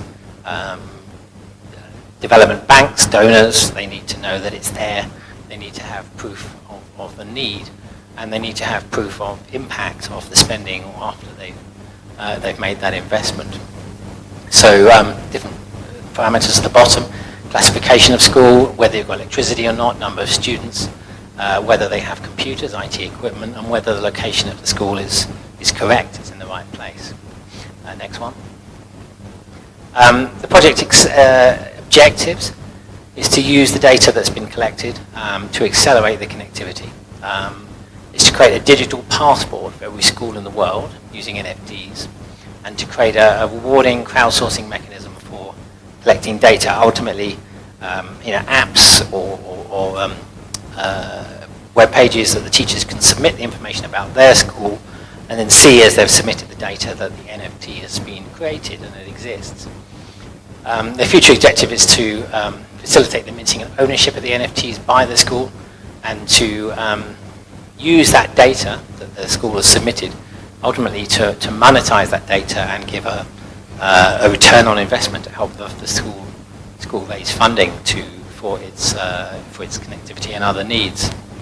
Next one. How it works is that they will organize sessions of gathering data and collect this for a batch of schools, make this into mintable NFTs once the data is collected. Players joining the season, and they contribute data about their community, about their school. The data becomes publicly available, like a Google map, a Google pin, but with more information, allowing others, including schools, to vote for it, to strengthen the confidence, get supporters for a particular school, alumni or other people or community members for that school, and then ultimately be able to redeem and reward those members of the community with the NFTs, and learn from it and try and grow the project in a bigger way. Next one. So that's the NFT stuff. This is the practical stuff of how you connect schools. So on the right-hand side, this is, I can't remember exactly which one it is, but it's somewhere in Western Kenya. So this school happened to be quite close to a fiber optic network, and our technicians there went in to pull a fiber, and all the children turned up to help him pull it in, which was very nice. This was taken by the ICT teacher, who shared it with us and has given us permission to use it for a number of things. But the boring left diagram is really showing how schools in Kenya will be connected by different types of technology. So fiber optic cable is not going to be for everybody. There's about 10,000 schools, though, in Kenya that are within 500 or so meters of a fiber optic cable. So it really is possible to connect about 25% of the schools directly to fiber, which is going to be the fastest solution, fastest speed and most reliable long-term solution. This is what the government has in mind when they talk of 100,000 kilometers digital superhighway, using that, expanding that network, but also connecting different institutions in different communities, starting with schools. Next, those schools that are sort of further distance will need a wireless connection. We'll see those from the big towers going down to small towers using point-to-point radio links. And schools that are really, really far away, really off-grid, still using satellites. So we did have an announcement last week of the launch of Starlink in Kenya, which is exciting, but it comes with its limitations. I've ordered mine. I got an email this morning that my Starlink is coming, so I'm waiting, excited to test it. But we've been using satellites in Kenya for quite a long time, and already quite a number of the schools we've connected, particularly in western and northern parts of the country, we are using satellite dishes. So that's the different ways that we connect schools. We put Wi-Fi then all around the school, different classrooms, inside and outside, to make sure that there's a good Wi-Fi coverage all over the school. So we can go to the next slide as I conclude. You may be asking, how does this impact us in Kenya? And so as I said, some of the schools, particularly in rural areas and northern parts of Kenya, are very hard to reach. So UNICEF put together this video. It's about Kenya and Kyrgyzstan. It's a very hard place to say, where they've been installing internet to schools in the remotest places you could possibly imagine. So you can run the video as we finish. Thank you.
this is the contact, the links for all of these things I've been telling you about. Giga.global, telling you about the project. Patchworkkingdoms.com, patchwork-kingdoms.com is all about the Patchwork project, and then other links about the NFT work. So I conclude. Thank you very much for having me today. It's been very exciting always be here at Semesteel. So thank you very much. All right, thank you. Any questions before Ben takes his seat? All right, thank you so much.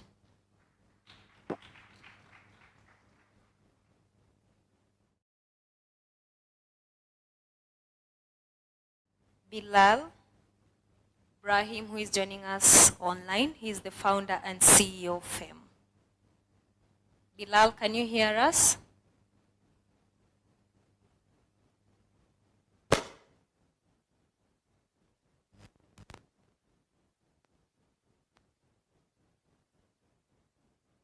Bilal? Bilal?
Thank you so much, Bilal. That was Bilal, the CEO and founder of FEM. I think because of time, we will not be able to take questions, but please be sure to connect with him. And probably to the last session of this conference. For the last 2 days, I think we've had a number of learnings from the different sessions that we've had.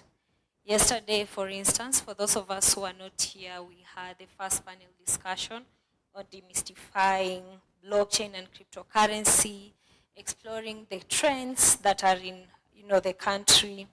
We also had, listened to a number of expert insights on blockchain, matters like DeFi, NFTs, CBDCs, regulation, and institutional adoption.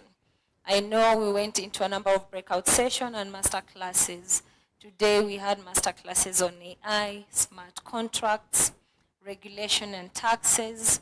And this last session is what will sort of crown the 2 days that we've had.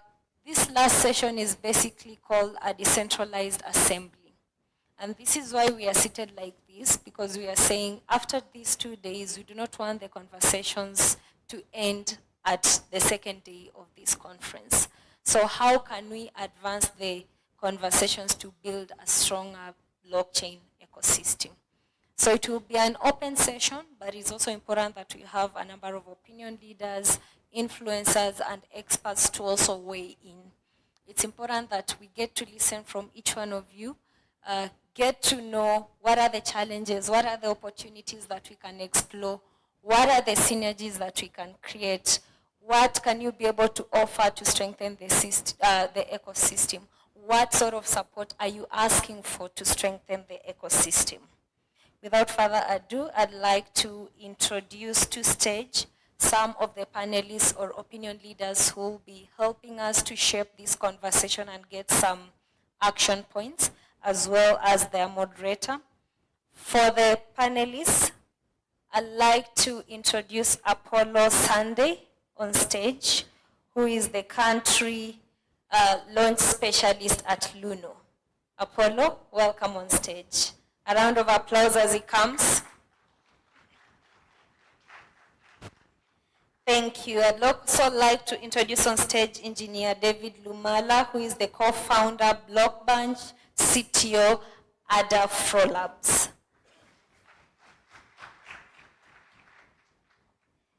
I'd also like to introduce on stage Robert Njogu, who is the founder of Neonea Labs. And lastly, the moderator who will be taking up this session, the chairman, Blockchain Association of Kenya, Mr. Michael Kimani. Karibu.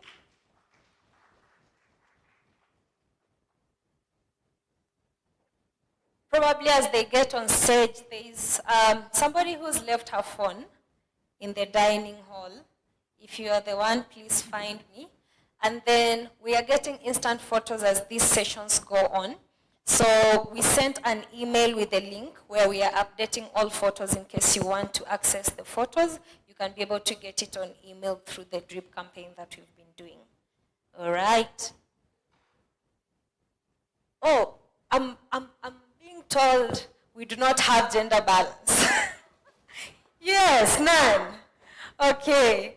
I'd like to introduce on stage Lydia Wangari, who is a blockchain consultant. Lydia, a round of applause for the lady, please. Thank you very much. Michael? Thank you. Hello, everyone. I hope I'm not too loud. Am I too loud? Hello, everyone. It's a pleasure to be here. I'm not sure if some of you know me. Some of you might know me from maybe 7, 8 years ago. Some of you came through some of my meetups. I used to do crypto, blockchain, Bitcoin meetups in 2014, 2015. That's about the time I set up the Blockchain Association of Kenya. And I guess this story is relevant because because the blockchain ecosystem in Kenya has been there for a while, from as far back as 2014. And today's topic is about how to strengthen Kenya's blockchain ecosystem. I believe that's the topic, yeah? And I, myself, and some others here, we do have some experience already developing the current market that we are in. So when I was starting out, I was just as young and eager as a lot of you here. And crypto was new, it was strange. There was a lot of stigma around crypto. And we had to do the difficult work of trying to grow a market because we saw an opportunity. And so I used to do meetups at the iHub, at NILAB, Moringa School. And at those meetups, some of the people who are running startups today, like George Mwakisha, who's at Trust Wallet, at Binance, like Felix of Botanipe, and the guys at Botanipe, like David Gitonga of Bitcoin KE, like lots of people. These are people who came through my meetups. So I always see as if I already played a role in kind of accelerating that market for them, using the association. And now it's really great to see that 7 years later, we are here and people like Felix and Mwakisha and David, they're the ones who are now building their startups, right? So we've already been through one full cycle of developing Kenya's ecosystem. So I guess for me today, this is about maybe the next 5-7 years also. We are here now. It's a crypto bear market. The markets have been brutal. Maybe some of you here have lost money. It hasn't been pretty. Companies have been laying off people. Michael, probably before we go, and I think this panel is not complete. We have one last seat. Maybe before you start officially, I'd like to introduce on stage Dr. Julian Drower, the CEO of Schedules Consulting. Sorry about that. A round of applause.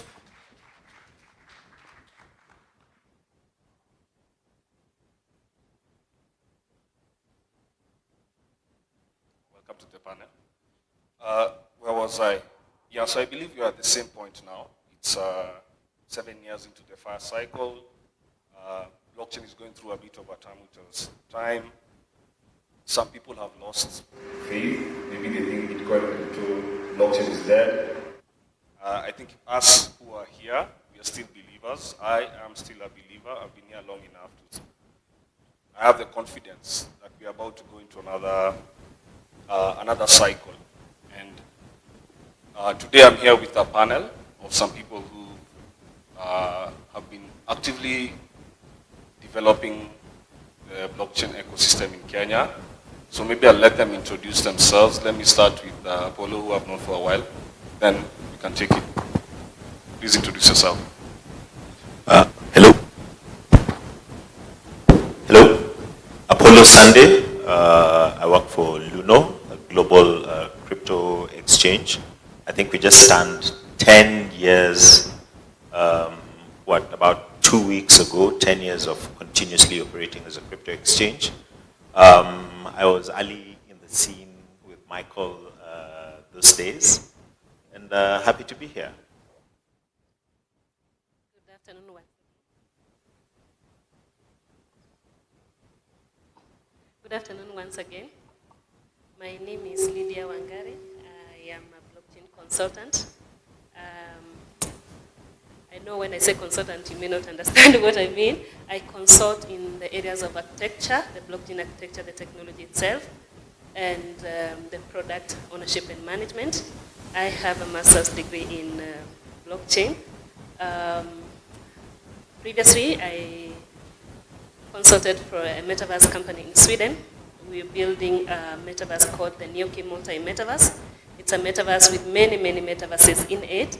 And I am happy the shape that we are taking in Kenya for this, and I'm looking forward to a diverse discussion with you.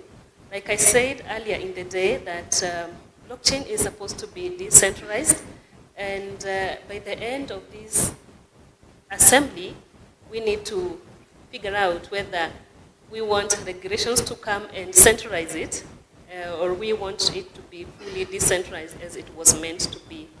Thank you. Hello. Good afternoon, everyone. My name is Engineer David Lumala from Uganda, talking about decentralization. Uganda is, I bring warm regards from Uganda. We are with another team from still coming to represent.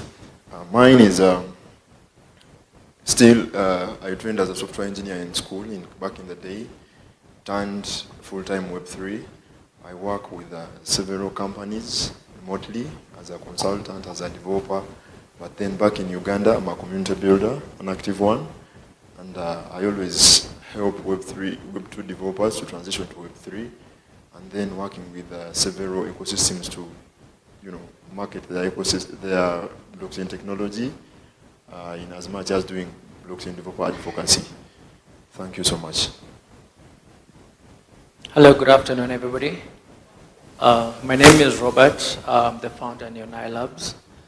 I'm more into two parts in the blockchain space. I'm in the trading side of blockchain, the assets themselves, and also in talent management. And that's what I do through Neonai Labs. Thank you. Yeah, thank you. My name is Dr. Julian Draw. I'm a blockchain enthusiast. You may also call me a critical appraiser of blockchain. By that I mean moving from development to deployment. That is the area I enjoy to interrogate. Thank you. Okay, thank you. Thank you very much. I'll also introduce myself. My name is Michael Kimani. I'm the founder and chairman of the Blockchain Association of Kenya. I'm also a writer, blogger. Some of you may know me as Kioneki at Pesa Africa on Twitter. And I'm also a co-founder of a crypto company known as Phone Bank. We allow people to on-ramp into Web3 using prepaid airtime. Thank you very much for joining us. So I'd say you guys are really lucky because the Blockchain Association of Kenya right now is in the process of reforming itself, coming up with a 4-year strategy. So this panel is really going to be useful for me to understand what are some of the issues that you feel we need to work on in order to develop the market to the level that we want. And maybe let me start with my friend Apollo, because he's been here for a while. 10 years is quite a long time. So tell us, from the 10 years you've been in the industry, what are some of the things that you've seen that you feel if you were able to fix, we could accelerate the industry maybe by 3 times, 5 times where we are right now?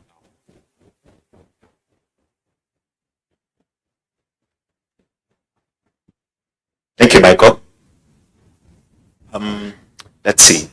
I think I shared with Natasha and Kiri over lunch. I think in Swahili we have saying, Zuri chajiuza, kibaya chajitembeza. Right? I think most of us have been through, when email landed, it was a no-brainer. You knew what it was about. When the web landed, it was a no-brainer. You knew what it was about. When electrical vehicles landed, it was a no-brainer, right? People went out to buy it. When GPT, LLM models landed, it was a no-brainer. In another 3-4 years, the whole LLM built industry is going to be maybe 5-10 times bigger than crypto. But in the crypto space, we're still selling hard, right? We're still justifying. We're still explaining. We're still complaining about adoption. 10 years later, for a tech to still be meandering around adoption, probably means there is there's a lack of depth, I think, right? Because after 10 years,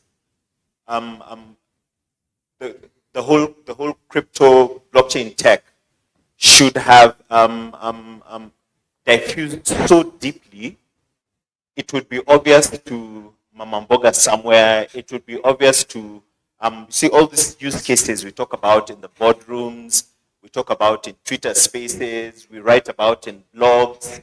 I'd say maybe only 20% of them have really gotten into the market, and many times we try and justify that the trading builds the incentives and builds the liquidity that will eventually drive the traction. Therefore, to answer Michael briefly, I think there is a lack of depth. The whole space that crypto is supposed to, or blockchain tech is supposed to address.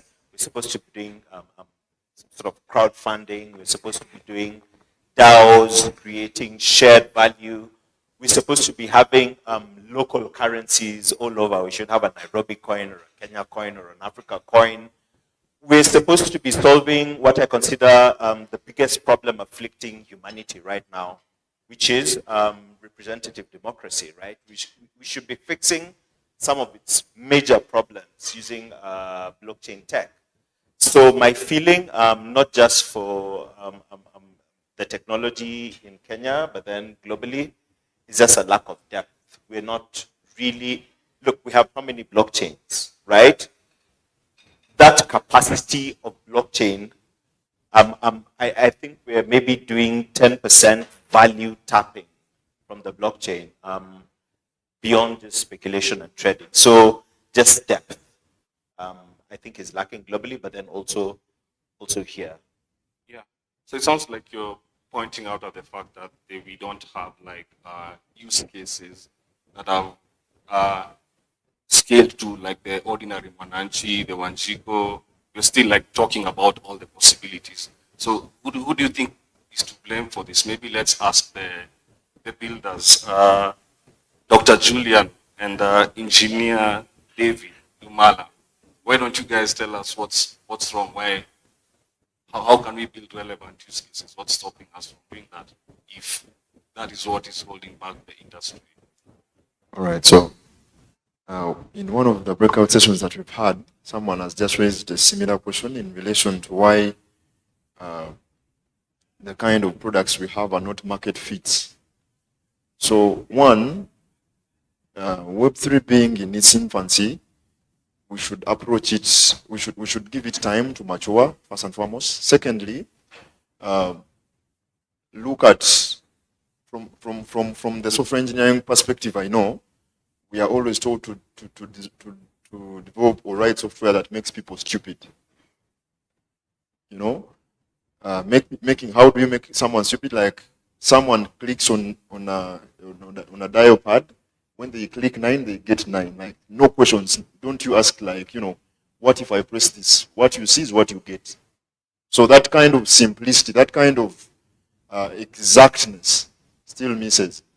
The example I can give, the closest example I can give is an example of a wallet. The kind of struggle you have to go through to establish a wallet. You know, you have to put down these phrases and things like that, which is not the case with a simple password and, you know, probably mail and then something like a recovery phone number, which still lacks.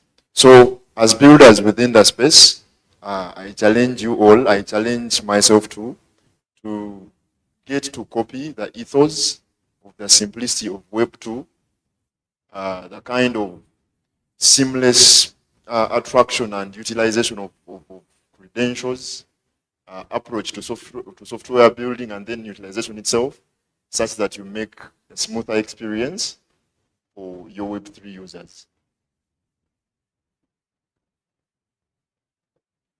Yeah, if I may add to that, my own observation, having interrogated this technology for the last 2 years, is that the players within blockchain, the developers within blockchain, they look at it in isolation. When they have done their development, which they do a very good job of, the aspect of deployment is left with a lot of gaps. And for me, that is where the rubber meets the road.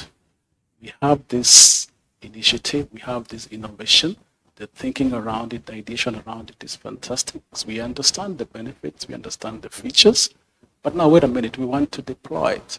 How do we sell it? How do we obtain buy-in? How do we demonstrate value? Those are some of the questions which the developers are not addressing, but I also think there are other players within this space who can plug in and start interrogating that question to give a solution to the wider usership. That's the only way we can see the beginning of serious uptake. Talking to some of the senior executives within this market, and some of them are within the tech space, if you ask them what their understanding of blockchain is, it is amazing that 8 out of 10 have no clear understanding what it is, including those in tech. If you ask them if they understand the benefits or the value addition of blockchains to their operations, they do not understand it.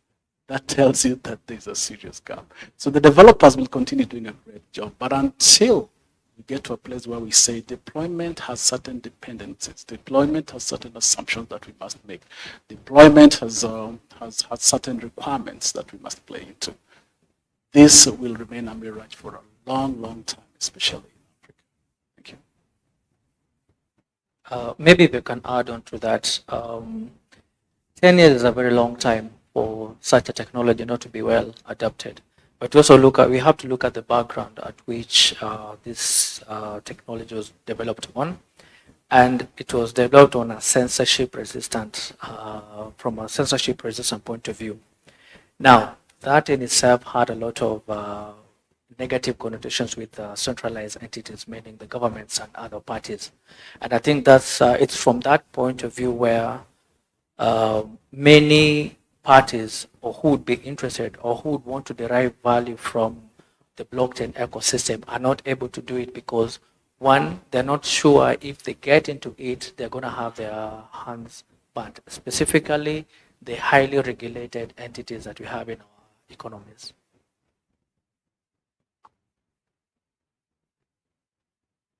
I think what I'm picking up from Dr. Julian is like the developers need help. They kind of need maybe to go through some type of startup program where they can learn about how to be user-centric or not to build in an echo chamber. So I think that's a really great point. And you also mentioned something about executives not understanding this. So this sounds like something that we always hear being said about education, like education and maybe training and capacity development as well to bridge that gap with some of those executives. And I think since you are talking about this, Robert, you're in the talent development space. Do you do this type of trainings? What are you learning is missing from training? How come it's been 10 years and these executives still don't have? Yeah. Now, as he mentioned, he said 8 out of 10 don't really understand this technology. Meaning that right now, if you go to any enterprise and you meet top CTOs, they really don't think there's need for talent of a blockchain developer because the enterprise itself has not seen the value of blockchain. Now, and if you go to the market right now to look at blockchain developers, most of them are actually self-taught or people who are interested in the technology itself. They're not doing it because they want to get employed somewhere, but they're doing it because they want to see what they can build. They are builders or they're people who are interested, who are interested in creating solutions on the blockchain.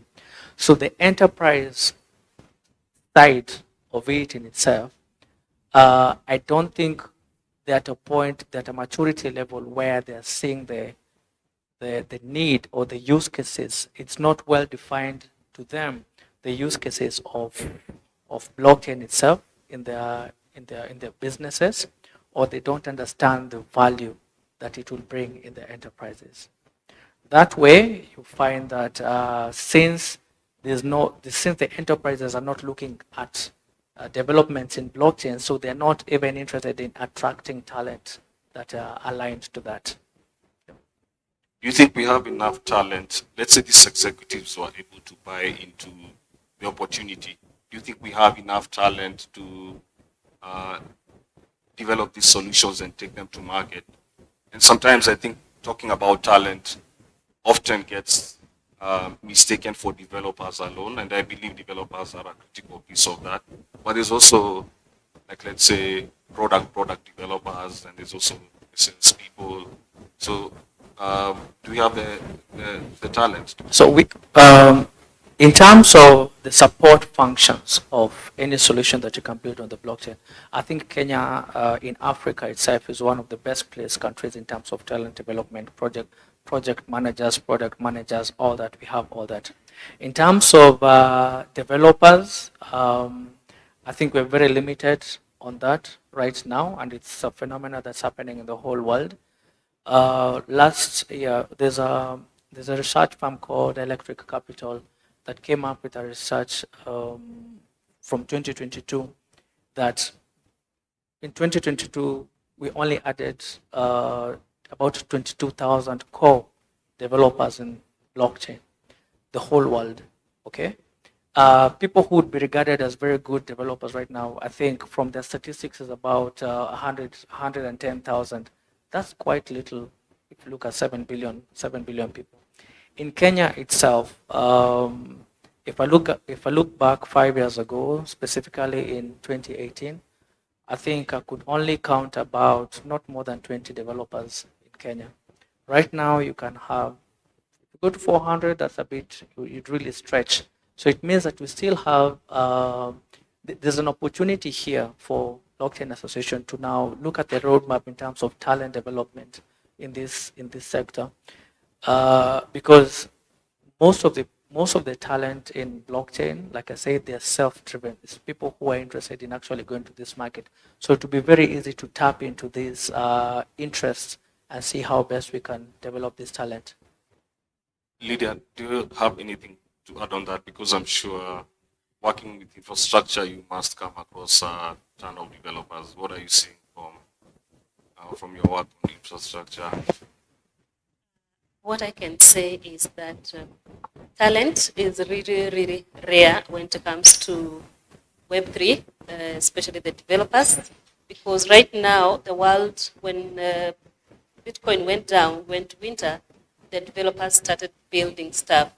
And in my previous work, I was telling someone earlier that we tried to hire a blockchain developer, and that is the toughest thing you'll ever encounter as a project manager in the blockchain world industry, because they are not even many, they are not available, they are very expensive, and they don't work full time. So for Kenya, there was a time I was looking myself when I was still doing part of my classes. I was looking for someone to teach me Solidity, and I couldn't get. I had to go to Upwork to look for someone to train me. So I don't know whether we have those people here, and if we have them, they will, I think as a BSC, we would bring them on board and put them as a talent somewhere, because there's too much demand for developers, and not just developers, even the non-technical team, because you are a salesperson, but it requires someone who has the knowledge of Web3 to go and sell the product out. So it's all talent everywhere, and I believe we as a country, supposedly, yes, we have, but we need to build more. Just to add on what Lydia said here, she brings out a very critical aspect of it all. Much as you're pulling in executives and the other concerned parties, you know, I said the industry is in its infancy. You as a developer, ultimately, wear so many hats. You take on so much of responsibility. This other marketer, external marketer, won't understand your product the way you want to market it. So it is some kind of balance that we need to strike from the end user, you know, the intermediaries between now the people who are providing the funding and me and you, the product owner, such that we all get educated about it. Ultimately, the user has to be educated to find purpose in what you're selling, what you're building, and then that is how it goes, you know, mainstream. Okay, thank you very much. Apollo, as someone who runs a Web3 business, and you've been here for 10 years, have you encountered any problems recruiting for talent for your venture? And maybe you can just speak to talent in general. Let's see. Okay, so given my very, very specific context, working at Luno, um, the talent pool is global, and I think the business, is able to maneuver. However, we are always still on the lookout for good talent, and we don't let talent go wherever we find it. However, on the subject of talent, I think because everybody is driven by self-interest, so when people know there is an opportunity to make money and take care of yourself, the talent will sort of follow that path. Like, for instance, I was so shocked. Yesterday, after this place, I went to an Ethereum Layer 2 meetup somewhere in Parklands, and they had a team from Scroll and Arbitrum, which are L2 Ethereum scaling solutions. And I think I was a bit surprised that somebody from Arbitrum had to tell the team of, I think there's a lot of the attendees were fresh software developers, young people, that there is so much capital available to launch or to prototype and test crypto products. Because a lot of them, once they catch fire just a little bit, tokens appreciate value, and then they develop a grant scheme, right? And I have been part of those grant schemes for what, over 7-10 years, and I was just so shocked that people needed to be told. But then I imagined now that people know there is opportunity to get capital to do what you need to do, possibly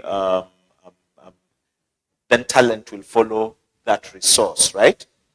But then also further, I needed to do a promotion among university students in Kampala sometime last year. And this is for Luno. And I opted, instead of going to Makerere University and look for computer science or engineering students, we went to Makerere University Business School and specifically targeted finance students, right? And the thinking was, okay, so they've been taught business, blockchain, crypto covers a good number of financial use cases, and maybe this would be a good pool from which to drive use cases that can then attract the engineering and the marketing talent to form balanced team and launch things. So maybe that is one angle that needs improvement, the ability to form balanced teams from very early on. So instead of the industry here talking to geeks who are interested in cryptography and computer science and whatnot, maybe we sell to BCom students and tell them, look, this thing, don't talk blockchain, just say, this is a ledger, they understand ledger, that can enable a lot of people to collaborate in a trustworthy way, more efficiently. Those really basic things that they can connect with. Oh, and by the way, you can get working capital, and then let those people pull the other techies into initiatives. Yeah. Hello. So I think I partly agree with you. I think for me, my observation as someone who also works closely with builders, I think what part of the talent that is missing, I think the developers, for me, I'm never worried about the developers. We have a ton of engineers in Kenya who can write code. I don't think writing code is particularly the problem. I think it is the product development cycle, right? Like, you need to be able to develop something that someone can use it regularly, maybe even pay for the service so that the business can make money out of it and the business can grow and the business can scale and maybe exit. I think that's the type of talent I think I see is missing a lot. I see a lot of young, ambitious entrepreneurs who are still stuck at the ideation stage, but they're never really able to break some glass ceiling and move higher into, my product has 20,000 users and they pay me this much, So I think when we talk about talent, we should not only consider the technical talent for developing these technically develop these projects, but also what it takes to, like the research involved in understanding what product to build, testing this product with some users, taking it to market, selling it. I think this is a problem that maybe faces the startup ecosystem in general, and it's something that we always are trying to address, but it's like we've never really cracked it. Lydia, I see you want to add to that.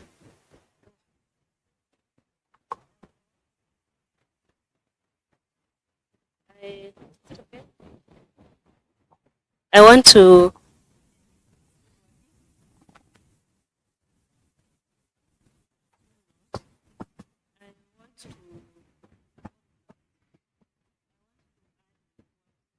saying in blockchain is not just about coding, because everybody can code. You need the back end, the front end, and the Solidity developer in between. You need you need someone, a talent. This is a talent that someone can make something that can be used in a metaverse ecosystem that people can actually come and use, because it's not just developing. Then this what you're building, how can it be tokenized? Because everybody can build. The investors are going to invest in your product as long as it is going to make them money. We are all in the business of making money as much as we are building. So you need to build something. We need someone who can build something that investors are running to invest their money, because at the end of the day, the user, the potential of the usage is very high. So like he was saying, it's the talent of making something that globally accepted or that is going to be accepted by the users to make money for the investors, because they all work together. The investors will bring the money, the builder will build, the technical team will sell, the non-technical team will take the product to the market, and the users are going to come on board. It's a whole cycle like that. Thank you. Dr. Julian, do you have anything to add about this particular thing of developing products that people can use and pay for? Yeah, I support everything my colleagues have said. The only thing I'd like to stress or emphasize is that business development is an ecosystem. It doesn't operate in a vacuum. Innovation on its own cannot succeed until all the other imperatives of business development are put into consideration. So if we have innovated, for example, something in the question of a blockchain, we must align it or attune it to a strategy. So you're putting it out in the market, but you're very clear what your strategic vision is, what your strategic objectives are, and you're actually using that as a roadmap to deploying that particular product. Again, when you're thinking about blockchain, like I said, innovation does not operate in a vacuum. You must think about the transitional aspect of it, because you're asking a business to change its form and shape to another form and shape. If someone is to do that and do it safely, what are the protocols? Again, you'll find that that is not something developers do. And they have nobody out there assisting them or supporting them to get that done. And until that is done, the market will not be receptive. Think about risks. Anything we do has an element of risk. Pre, during, and post, there are risks. Has anybody done a clear risk assessment in the space of blockchain to better inform people or users, those organizations that want to deploy them, that this is what you're dealing with and this is how to mitigate? Those are issues. But I'm very delighted with my colleague here when he talks about talent development. I'm impressed because part of the thing that I've been looking at is people preparedness. How are we preparing our people, both those who are consuming and those who are using it as part of their business enterprise, and those who are developing as well. So that bit, I think we've got it spot on. But there are issues, and until these issues are resolved, when a moderator, we'll be talking about the same things 10 years from now. Yeah, I think that point about developing the market is well taken, because you could be doing everything right, but if the market is not ready, you're not going to find a market for your products. I think you also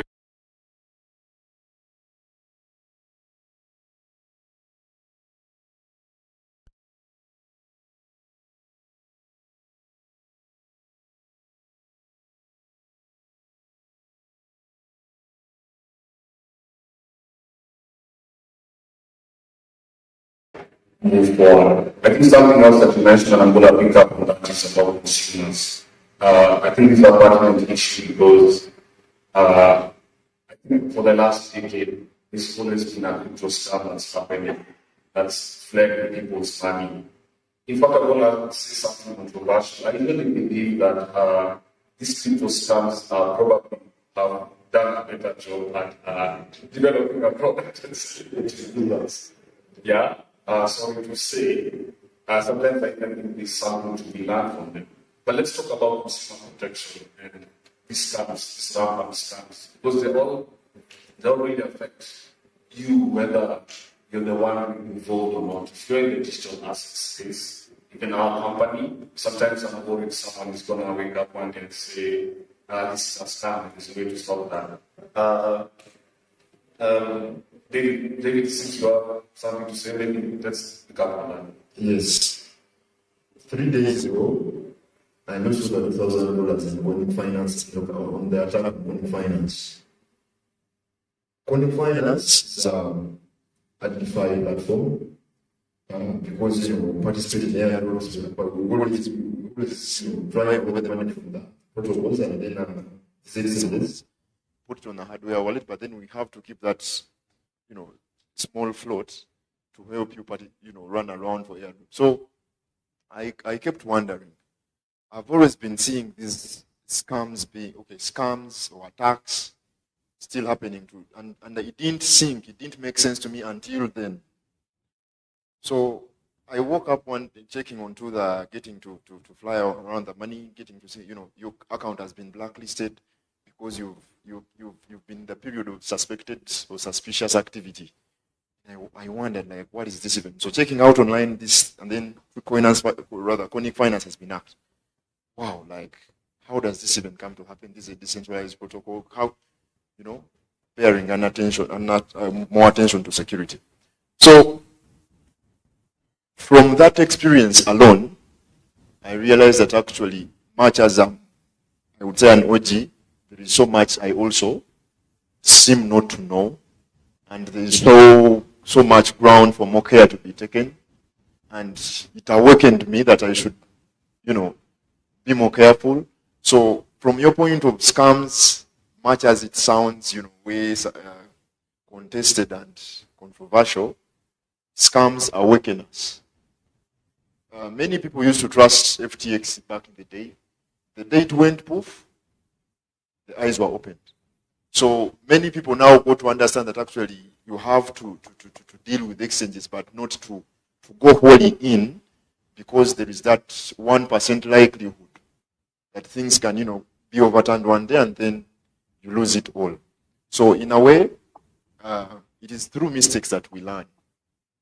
So, and there is a saying that, by others' mistakes, wise men correct their own. So now that David has made a mistake, you've heard about it. People lost money in FTX, so don't you wait to be the next victim of some random exchange. So trustlessness is the whole ethic and ethos of this technology. Remember always to check out information on your own and get to establish things firsthand. Never trust, just verify. Thank you. Now, speaking about scams in the blockchain ecosystem, I think the biggest challenge in the blockchain ecosystem is first, that asset class in itself is not recognized by any government. Right now, if you get scammed, your tokens on a scam, if you go to the police, they don't even know how to help you. But if we're going to talk about scams, anything that has value, there are scammers in it. There are very many land scammers, there are very many gold scammers. It's only that we don't have a legal framework to define this asset class and how to handle it when it comes to the penal code. And I think that's also an area that you might want to explore as blockchain association, whereby if I go to the police station right now and tell them that I've been scammed my USDT, they will not actually look at me like I'm some crazy guy telling them about, because the first thing they ask you, is it M-Pesa? Like, no. They, they don't even know what that is. So there's a need to actually bring the security agency, the people related to crime management, not management, but deterrence into the ecosystem to now define or to come up with a framework on how to define, how to manage when a crime has happened in this ecosystem. I myself just became a forensic analyst because of that loss. Apollo, what about you? Like, is it difficult for you running a crypto business when there's sometimes people look at your business and they can't tell if it's is this the real thing or is this a scheme? How do you handle that perception? Well, it's concerning, given that in my role I have a lot of customer-facing roles, and customers reach out to me in our company's Telegram groups asking whether this thing they have been told is real, whether they should send money to this trader. This guy has promised them 300% return at the end of the month. And it's happened at least maybe 15, 20 times. I tell the person, no, run away, switch off your computer or block that account and disappear. Then I observe after a few days or some weeks, this specific guy has made some large transactions, right? But then, it's not up to me to follow up on what they're doing. And 2 weeks later, they tell me, dude, can you help me recover money from these guys? I sent them money and they've disappeared. So, you warn the person they're about to get scammed and they go ahead and get scammed, right? So I think, first of all, the nature of the speculative stage of the industry right now, it really triggers people. Everybody, of course, wants to make money. So that bit is a bit hard. So I think I normally say if somebody is bound to get scammed, they probably will get scammed.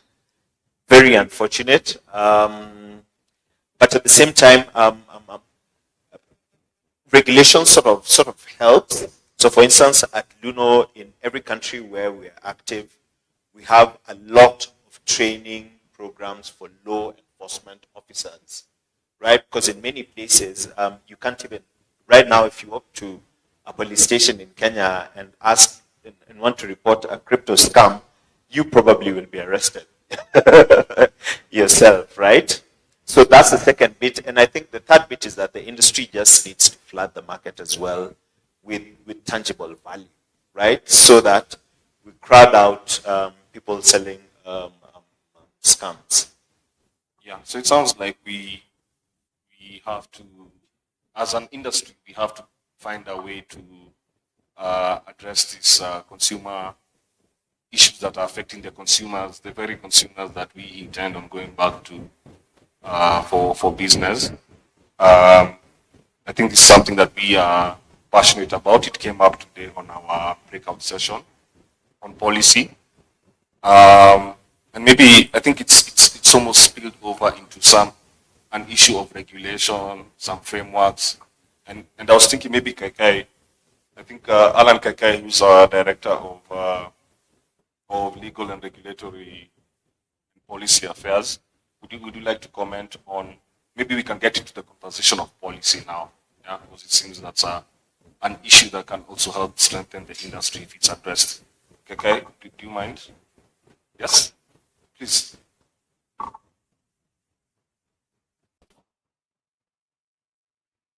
Just tell us about maybe a bit about policy gaps and how it has to do with consumer protection and strengthening the industry.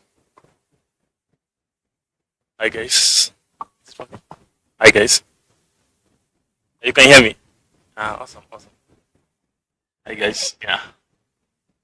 So yeah, this issue of regulation came up at the policy workshop, and the question was whether should this industry be regulated or not?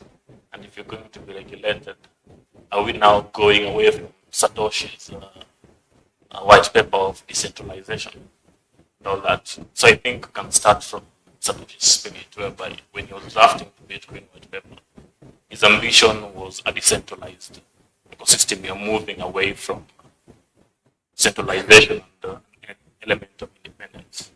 So, of course, his disciples picked up the white paper, and when they were running around the original legends, walking around Twitter and LinkedIn and Instagram and all that, threatening conventional financial institutions on how they're going to disrupt.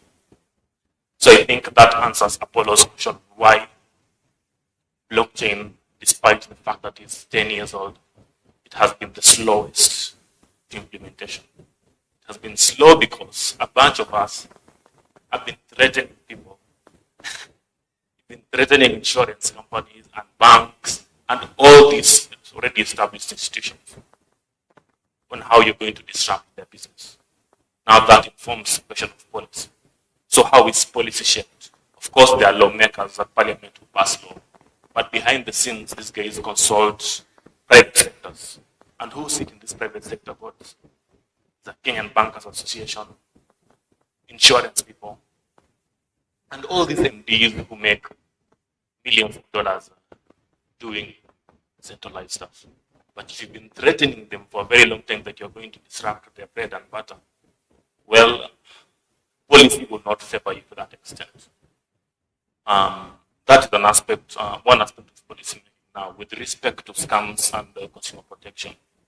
So as adoption grew, of course, scams came, but as somebody mentioned, scams are not new to the crypto industry at all. I mean, the biggest global scams, for instance, the Mavericks scam in 2009 in Wall Street. It was not a crypto scam. That was a stock market scam. We've seen Jordan Belfort, the Wolf of Wall Street, still a scam.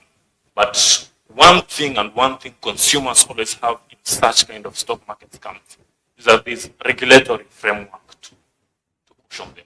So for instance, when Kenyan banks collapse, at least somebody can recover a minimum of 50K from the collapse. But if crypto exchange collapses, people cannot recover anything. Why? Because there's no regulatory framework that requires this centralized exchange to, for instance, deposit a security that would safeguard the industry. Therefore, if these guys collapse and disappear, everybody is hurt. So, number one, there was an idea of decentralization and non-regulation. But anytime scams consistently happen in the industry, it hurts the economy. And the regulators are mandated to step up and find a way to protect consumers. So one very good ground consumers, regulators usually have to regulate an industry is that aspect of consumer protection. So the first step regulators look at, as much as the regulators have approached it from a tax approach, which is a whole different conversation. The best way to do it would be to approach it from a consumer protection framework. And that is what we are doing as a big. Start from developing a very robust and comprehensive consumer protection framework. So if we as a community can help CMA, CPK, identify how, even this year, identify how a legitimate exchange or a legitimate wallet looks like, how it operates, and how we can help them license and identify this. So that if somebody is floating some random token there, they can come and, for instance, how CMA works with publicly listed companies is that once you're licensed as a publicly listed company, of course, somebody can go to the NSE or CMA database and verify that you are actually publicly listed. So that in case anything happens, consumers can go back to CMA for protection, or they can go to court. There's something consumers can rely on.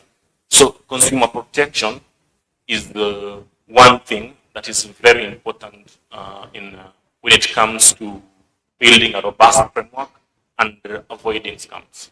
So the other thing about regulation now, apart from a consumer protection perspective, is the issue of legitimate expectation. So of course, when industry started, it was just a bunch of pigeons trying to run away from the conventional system. But now we've realized that there are serious venture capital firms and private equity companies that want to pour in $500 million all the way to $1 billion in jurisdictions. So legitimate expectation means that me as an investor, if I come and look at a country like Kenya, I want to invest in Kenya's Web3 or blockchain space. But the space is so confused how CDK is issuing a cautionary notice, barring banks from interacting with people. On one hand, KRA, an institution of the same government, is trying to push a 3% digital asset tax on the gross fair market value. On the other hand, CMA is also pushing an agenda or a capital markets amendment bill to impose capital gains tax and income tax. So there's a lot of confusion and conflict between three bodies of the same government. And therefore, even I as an investor who wants to put in 100 million in 5 different startups, I'm afraid because I don't know how this fight between these regulators will end up hurting my business. But if the country had developed a very comprehensive and robust institutional framework that says, look, this is the body that regulates all blockchain and crypto stuff. And this is the mode of operation, and this is how it's approached. So that there's no conflict and fighting between government bodies, then that creates a very comprehensive sense of legitimate expectation. And as much as the licensing fees can be high and all that, there's an element of predictability. I mean, and that has worked well for countries like Switzerland. But in Kenya, where we're standing, that predictability is not there. Therefore, it really discourages the element of foreign direct investment. So in summary, what am I saying? I'm saying that to some extent regulation is good, because one, of consumer protection, and two, because of foreign direct investment. Two, what am I saying? I'm saying that we should, us as a community, we should change how we communicate to regulators and to conventional institutions out there. We should not go around threatening people on how we'll shut down their banks. This is the biggest hurdle to implementation. Because those two things, that and scams, really kill the industry. Like a really practical example of how crypto is perceived as a brother to scams is when I was making my presentation before Parliament, when we were submitting on the digital asset tax. The moment I mentioned I'm from Blockchain Association of Kenya and I'm submitting on behalf of the crypto guys, they're like, nini wale wakora. So these are our lawmakers. The first thing that comes to mind is senior wakora. But if we had a comprehensive regulatory framework that they understand, crypto is regulated by CMA, they would understand where we are coming from. So communication and training is key, and how we interact with conventional institutions. That's what I can say. Mike, if you'll allow me, I want you to look at it from a different point of view. When you're building solutions, we only talk about blockchain. But if there's anyone here who's building maybe an app, no one talks about this app runs on the internet. You just say, I'm building an app. Okay? So I think that whole thing of siloing the idea to blockchain alone is actually one of the reasons why we're having challenges. Because right now, when you talk about regulation and policy development, if a company, if there's a startup that is building a solution in remittances, I do not expect CMA to be anywhere near that enterprise. It should be, then they should go seek a license with CBK for remittances. If there's a company that wants to raise funds, then they might want to discuss with CMA on the sandbox to raise funds. So I think what we've done is that we've siloed blockchain into blockchain alone, but not the solution itself. Okay? If there's people who are doing agri-related tech, then they should be regulated by the Ministry of Agriculture. So we need to get ourselves out of this element that, okay, KRA wants this. We just need to know the solution. Who is the regulator in that ecosystem?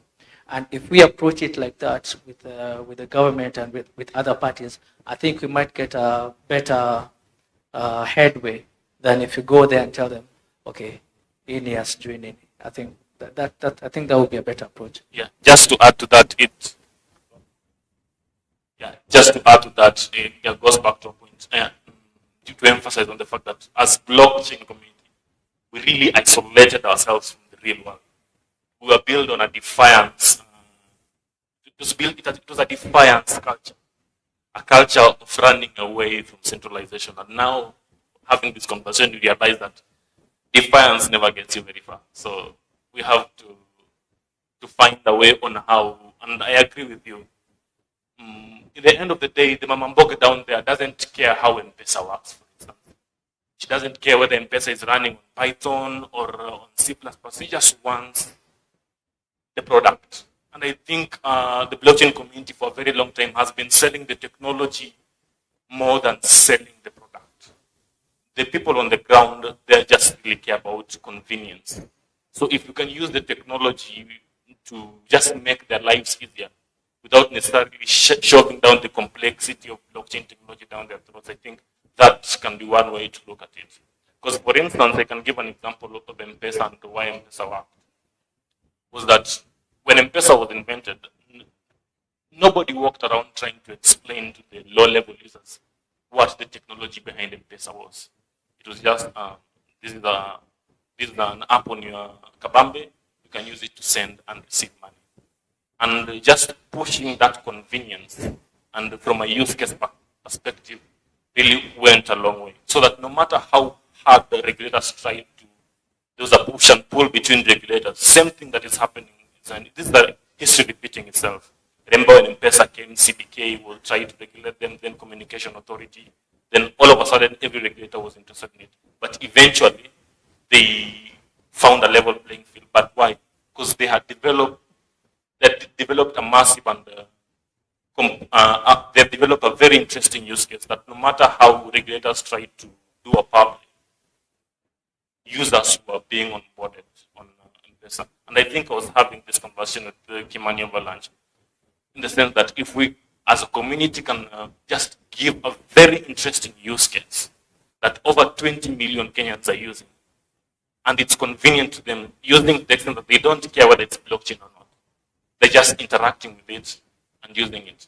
Then it will be more, as you're saying, regulating it based on the specific industry, rather than regulating it based on, because it's blockchain. So we really have to break that defiance culture that our community has built over time and try to focus on use cases in the respective industry. Thank you very much. Kai, maybe a round clap for him. So I think the points we took away from that is consumer protection, definitely is an issue, and you linked it back to some policy gaps. It also sounds like we need to work on policy. We need to engage these regulators. We need to speak their language. Yeah. I was surprised the lawmakers are calling us Makoras, because I think they are the real Makoras. I think something else that you also pointed out was the need to demonstrate a real world relevant use cases. I think that's something that also came up earlier.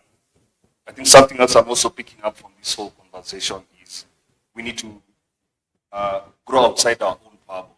Yeah? It's as if we just spend time within each other. I think someone I hate to use this word, but someone calls our industry incestuous. Yeah? Like we just always talking to each other.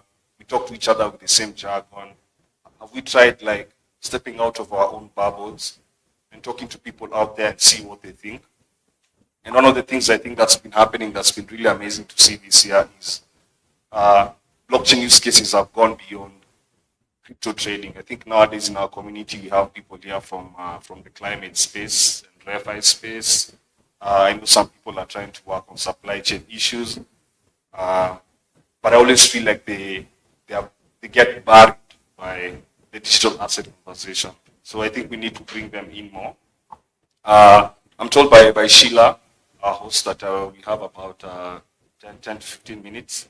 So maybe I'll ask each one of you panelists to give your parting shots on how we can strengthen the blockchain ecosystem in Kenya.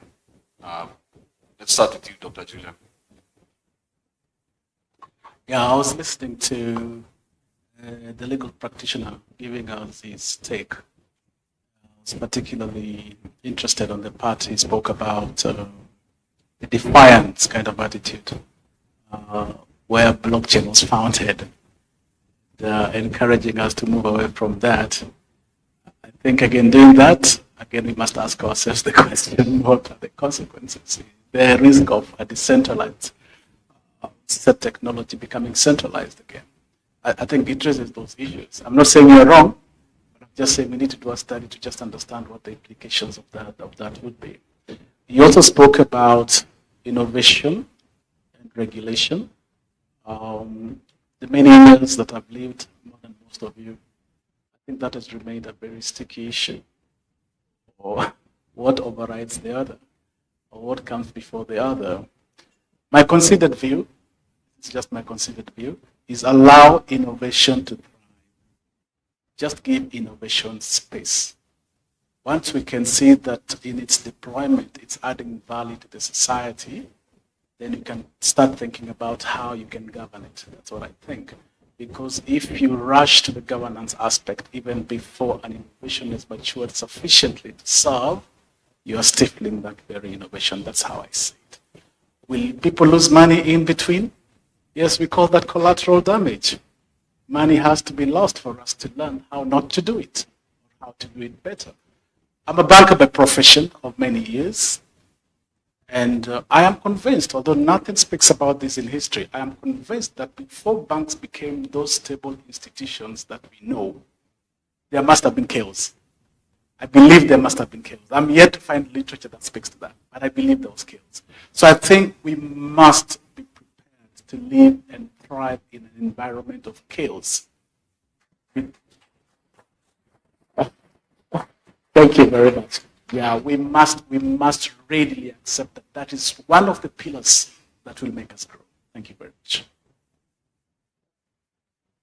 Okay, for me, I think for us to accept this innovation, then we have to stop this whole thing of siloing ourselves in the technology, and we focus more on the development of products within this ecosystem.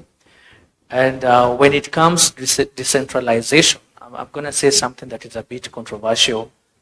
Humans naturally are centralized. And that's the reason why most of the population is in Nairobi. That's where people live in towns. So it is in the nature of humans that would want to be centralized. And that centralization leads to regulation. There must be laws when you are many people. If I'm alone running around in the Mara, then I can do whatever I want. But if I'm living in a society, then there are rules and regulations that I have to follow. So we have to understand that for us to embrace this technology, for it to go, for mass adoption, there will be an element of centralization to an extent.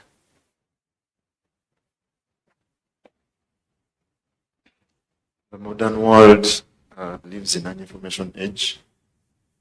So before you start doing anything, just like any other investment kind of option you want to take on, first get to understand what terms, what factors come with it. Being an information game, it is through this information that you get that maybe the proper guidance, the kind of risk assessment and management, what Dr. has mentioned here.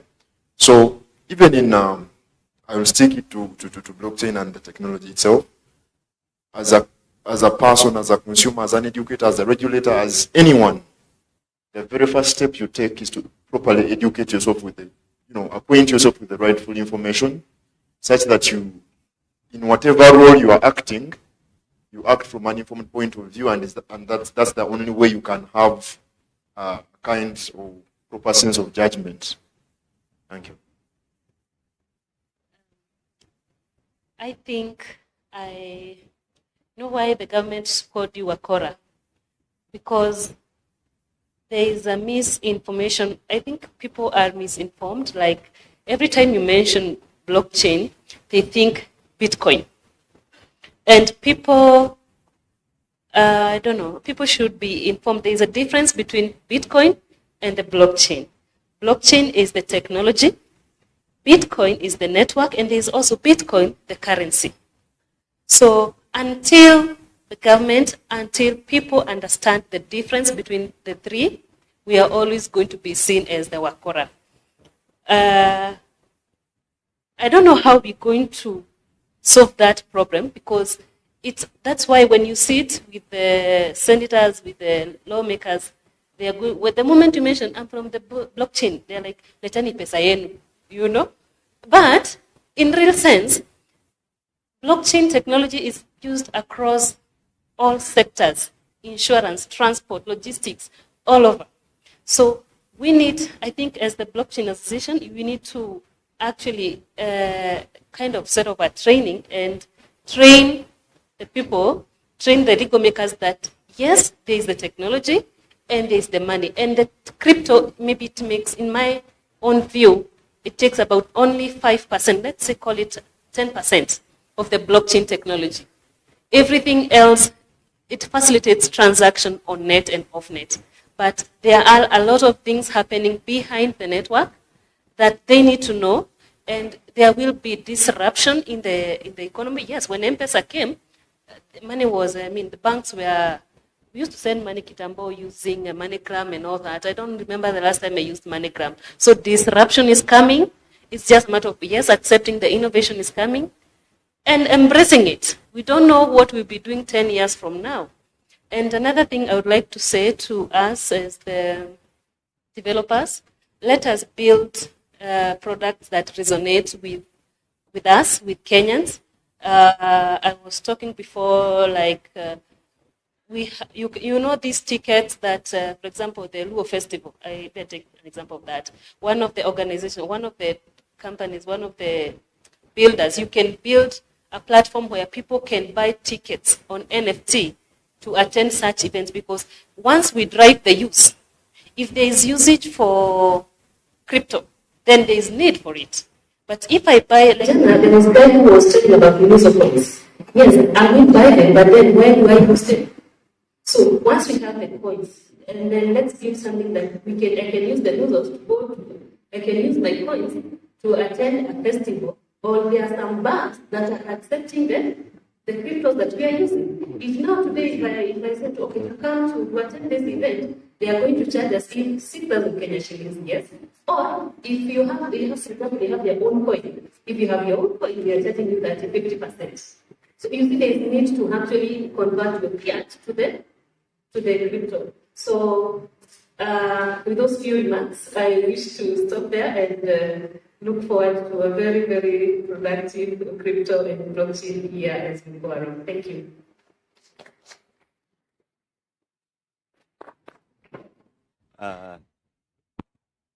Thank you. Hello. Is it working? Okay, great. Now, hello? Okay. Now, Lydia has touched on a few spheres, economic spheres, insurance, logistics, and there's many, agriculture, food, shelter, name them. In almost all these economic activities or things that humanity depends on, if you got a map, a global map that shows the development of this sector, compares the development of this sector across the world, Africa is usually lagging in almost every single sphere of life, right? One fact. Second fact, Africa has completely huge landmass, all right? Africa also has a huge and really rapidly growing population, right? All those spheres, you bring them together into maybe a human development index. Africa is lagging really, really badly. So much so, we could consider ourselves a little insular group, right? And say, hey, by the way, why don't we focus on producing most of what we consume or developing our own human capability, right? Like I keep saying, there isn't an African company in Africa that makes rocket ships. Not because people in Africa have lower IQ than people in Japan or Russia or America. It's just that we have not stretched ourselves enough, right, to want more and to want that more of ourselves.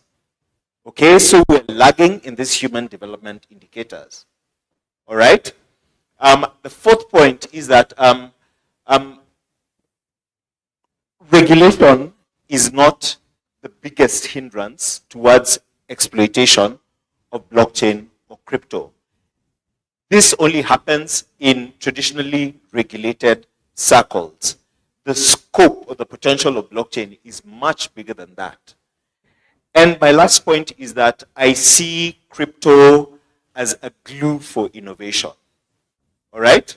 You could develop an incentive system that allows people to contribute their skill, contribute their resources, and be able to get an accounting that guarantees they will get some value back from it. Okay? So I see crypto as potentially a catalyst to drive African innovation forward, right? But for this to happen, we need depth, right? Now, there isn't an email, a proper big email company serving Africa only or mostly. In a few other continents, they have their major email service provider beyond Gmail, right?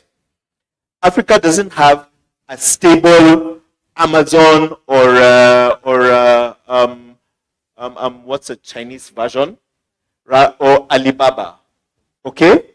There's all these things that we consume, right? We have the critical market size for in Africa, okay? But we allow ourselves to be net consumers, right? So how about we challenge ourselves? Let's say we are not going to depend on ChatGPT, okay? Crypto enables us to engage as many Africans as possible in training those LLM models so that we can have an African version of ChatGPT that feeds to our needs. Okay? That we don't have to export $17. I mean, I was speaking with a developer in my co-working space about 3 weeks ago. He's already on 2 ChatGPT accounts, right? I imagine we are soon going to be exporting billions of dollars from Africa to OpenAI to use ChatGPT, right? I mean, what's ChatGPT? It's data and a little bit of code, right? So I don't know whether it is a problem of self-confidence or lack of pride, or but we have this opportunity to leapfrog this technical backwardation that we currently have, right? And I see crypto being the glue in many cases, right? And the way to do that is to decide to go deeper. Thank you. Thank you. Hello. Hello. Thank you to my panelists. I think just to wrap up, this session was about how to strengthen Kenya's blockchain ecosystem. So these were some points that I'm going to be taking away from this panel. We need more data, like Dr. Julian said. We need a way to know what's out there in the market so we can plan, know what to expect. We need programs for developing talent, whether it's talent for building or just supporting talent for growing, scaling businesses. Programs also for educating and training some of these people who are in the traditional industries and these potential use cases. I think consumer protection frameworks also came up, which is related to policy and regulation and engaging the people who are imposing regulations on us, and then demonstrating or developing real-world use cases that are relevant for Wanchiko, common Wananchi. I think, Apollo, I really like that last point on as ourselves. I think we need to go and look at ourselves in the mirror and decide what is our role in this. You know, is it our self-confidence issue? Is it our second-guessing ourselves? Like, what can we do as ourselves inside us and awaken something that can help us step up and take on that responsibility? So, thank you very much for this session. As the chair of the Blockchain Association of Kenya, I think we're going to be taking these notes and we're going to try, we will incorporate it in our 4-year strategy. I think the Blockchain Association of Kenya will also play a critical role in trying to coordinate us or trying to get us to at least work together in areas where we have mutual interest. I do feel sometimes we are all pulling in different directions, yet we are, as we've seen here in these conversations, we can point out to like 5 or 7 key issues that we all share. So I think we should also think about how can you guys come and join us at the association. You can go to our website right now, blockchainkenya.org. There's a form there. You can leave your name. We'll be having an AGM in September 9th, and we'll be onboarding new members. And yeah, we have a really strong strategy 4-year plan coming up. And my panel has been really useful in helping me understand what we can do to accelerate the ecosystem. So thank you very much, Dr. Julian, Robert Jogu, Engineer David, Lydia, and Apollo. Thank you very much. All right. Our panel can stand for a photo.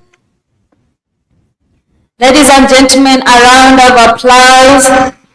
A round of applause to this powerful panel.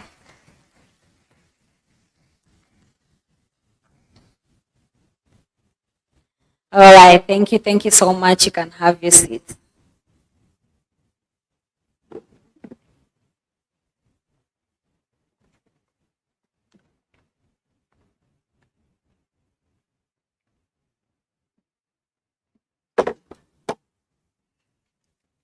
Probably in the next 5 minutes, and before we make this a long session, in the next 5 minutes, I'm going to give an opportunity to anybody from the ecosystem who has an ask.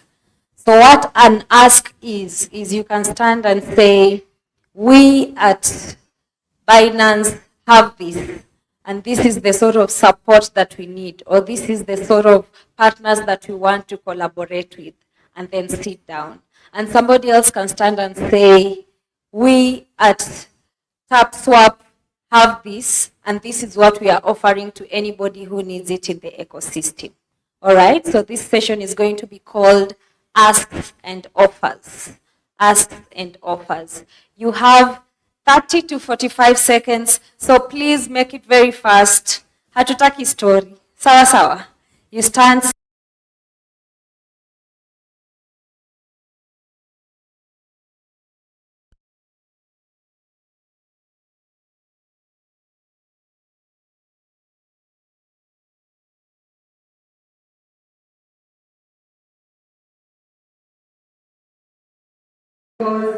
As you can see, there are already snacks lined up behind them.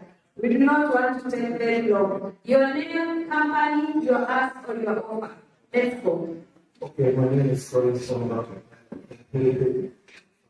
Full basis, several going to be very helpful.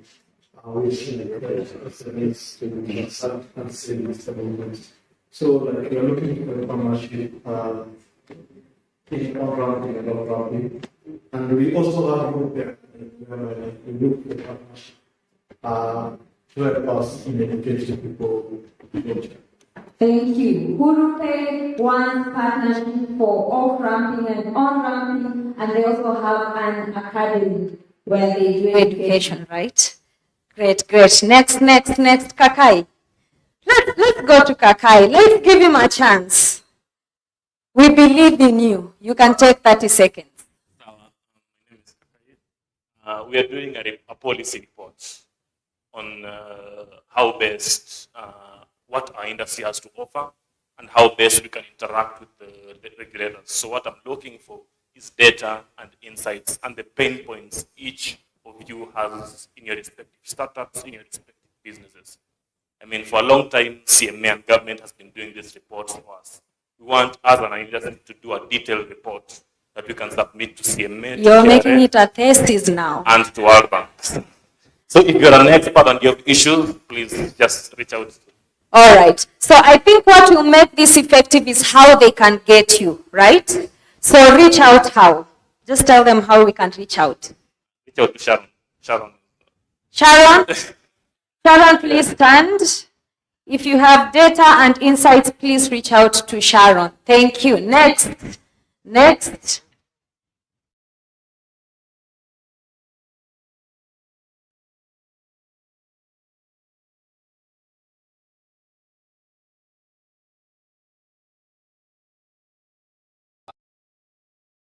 And Africa Meta Club, we focus on metaverse experiences and virtual worlds and digital fashion. So if you want anything to do with that or NFTs, find me at Metagrapher on Twitter. Metagrapher on Twitter. Good evening, guys. That's 30 seconds already. Okay, my name is Mishiri Elkana. I'm the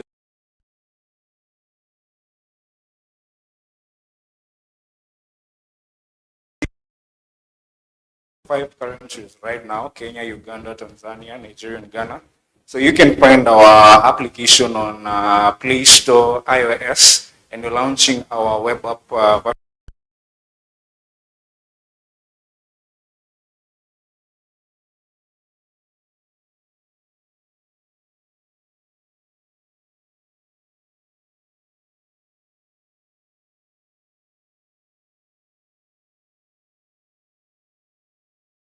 We're proud to be part of this conference, come all the way from Uganda. Binusu is our company, and we're delighted to be in the Kenyan market. The ask is to download the Binusu app. You're able to buy and sell crypto at great rates using M-Pesa. We have both quick exchange and over-the-counter, so we look forward to serving you. Thank you. Awesome, awesome. Download Binusu. Good evening, everyone. My name is Francis. I host our Web3 podcast show, and I would like to invite each and every one of you here that is doing something in the Web3 industry so that we can share our stories with the rest of the blockchain community. So I'm looking for everyone to partner with me. All right, what's the name of the podcast? Oh, sorry. So my podcast is DYOR Podcast Show, and you can find it in all the platforms, Fountain, Spotify. DYOR podcast. All right, thank you, Frank. Next. Hey guys, so I'm Brian Adams, and I'm happy to be here. I see a couple of familiar faces. Anyway, with the Lightning transfers, and what we do is basically off-ramp and on-ramps to businesses specifically. So the ask is anyone who's willing to offer stable coins, park, or not park, please feel free to reach out. And also, I'm pretty sure we're in conversations already. Awesome, awesome. That's what we'd like to hear. Frank. Frank there is my name, former weekly, every Wednesday on Twitter Spaces. We enable you to come in and share your stories about what you're building in the space, be it an exchange, a protocol, or any other project that you're handling in the ecosystem. Beyond that, we would like to partner with anyone who is seated here and beyond to come in and find ways of building communities, business development, and venturing into new markets. Awesome, awesome. FOMO Weekly every Wednesday, 8 p.m.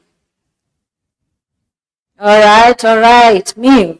Hi, everyone. Hello. My name is Miv from ABC, Africa Blockchain Center. So basically, my ask is that we have a community. Today, we've talked a lot about community and the importance of being in a Web3 community and being in the Web3 ecosystem. So please, you can see me, I onboard you to any of our communities. Also, we have an initiative, African Women of Web3 Initiative. So if you're looking to partner or if you're looking to onboard onto our initiative, also see me or see. Also for the developers in the house, we offer free trainings, Algorand, Cardano, IoTex, Metaverse. So if you're interested in any of that, also see me. Thank you. All right, African women is for women only. But then we have the women kind of bias. We're trying to give women a platform to excel in the Web3 ecosystem, but then we basically onboard each and everybody. So you're welcome if you're interested. We take everybody, not just devs, for the African women of Call Web3. it African human. Initiative. All right, thank you, African women. Next. My name is Sharon from Kamusi Dao, and we are asking for translators. Jesus, Swahili is so hard. But apart from that, I think we want to offer, from the discussions that we've had, we see that regulation goes hand in hand with education, so we'd like to offer that. Apart from that, I think Alan was very modest. I didn't say that we need money as BAK because that shit is expensive. So yeah, BAK needs money. All right, so And Sharon is asking for money. Translators. Yeah. All right. Hi everyone, I'm Sheila. I work with CryptSense. So in case you're looking for on-ramping and off-ramping services, we offer that. And we also offer services that are related to digital assets management, any service that also applies to regulators. We partner with them. We do training to bankers. We offer training to bankers. And we also partner with all institutions in Web3 as long as they are signatories. Awesome. Thank you, Sheila. Very fast. Okay, the next 2 minutes, 2 minutes. Hello, everyone. My name is Haron Mwangi. First, I want to thank Chasing Mavericks for hosting such an amazing event. I hope we'll have more of this. I work at Imago Academy. We're a global learning solutions company. We focus mostly on training universities, working professionals, and companies on blockchain from whatever level, from zero to master. We have programs for non-technical and technical people. If you're interested, you can reach me right here. Awesome, awesome. Thank you, Haron from Imago Africa. Hi everyone, my name is Sherry. I am one of the founders of Kenya NFT Club. My ask is that one, we create a more inclusive ecosystem for us artists to penetrate into tech, and by collaborating with anyone, anything art related, even if it's just talking, like for hosting spaces, buy our NFTs from artists in our communities. You can hire artists for all your creative needs. Also, if you need that, yeah, thank you. Thank you, Sherry from Kenya NFT Club. All right. Good evening. Good evening, Jordan. My name is Jordan Muthemba. I'm a co-founder for ICP Kushite. I have an offer for developers in the house. If you finish up the ICP course at Decade, you earn 20 ICP. That is good money. And once you've done that course, if you want to build on ICP, you can become an innovator in residence, and your product can be helped to be pushed up to the MVP stage and then into the market. Yeah. Thank you, thank you, thank you. I want 2 more people. I think this side, then we should be done. Good evening, everyone. Good evening. My name is David Otieno. Currently, I work as the marketing business developer for Socrates. So basically, Socrates is a Web3 social media app that rewards content creators for their content. So we are looking to work with influencers and ambassadors to onboard users. So we are yet to launch on the 11th of August. So any influencer or ambassador that is willing to work with us, you can see me here. Awesome. Thank you, David. Lastly. Hi. So, I'm an unemployed pharmacy student graduate. I don't have any affiliation, I'm sorry. I'm also an artist. I recently got into NFTs. So my ask is for anyone who is offering guidance in the whole Kenya blockchain and the cryptocurrency area, and what I can offer as an artist is my concept. So if you want to partner with me in terms of collaboration, in terms of creating content, you want to enter the digital art space, yes, you can find me, or you can find my Instagram, Nels Picasa. Your Instagram is what? Nels Picasa, that's my alias. But yeah, if you want to find me personally, I'm around. All right. Lastly. Hello everyone, I'm Chantal, a community moderator, community manager. I'm offering my services to manage your community. So follow me on LinkedIn at Chantal Justine. All right, all right. Thank you so much, ladies and gentlemen. A round of applause. I think it has been 2 days of great learning and networking, right? Especially for those of us who've been here from yesterday. As we close the Kenya Blockchain and Crypto Conference, I'd like to acknowledge and thank the support of our sponsors, ICP East Africa Hub, Mara Foundation, and Kotani Pay, as well as our exhibitor, Binisu. We also have partners like the Emargo Africa, Helamani, Blockchain Association of Kenya, and Sharia Online. Thank you so much for being part of this conference. This conference was organized by Chasing Mavericks. And of course, lastly, I cannot forget to thank the audience, right? You guys have been here since yesterday. I know between yesterday and today, there are a lot of competing events going on in the ecosystem. But thank you for staying on until this time. And at this juncture, it is important and it's the time to call this conference to a close, right? All right, so as I close, probably we can do a round of applause for ourselves who've been here, the sponsors, the exhibitors, the partners, and the participants. From the Chasing Mavericks team, I say thank you very much, and let's hope to see each other next year again in this conference as we plan to make it bigger and make the ecosystem stronger. There is a networking session. Please feel free. We have some snacks. We have some Del Monte there and water. Take care of yourselves. Remember, do not drink and drive. Have a lovely evening, and until we meet again, take care of yourselves. Bye.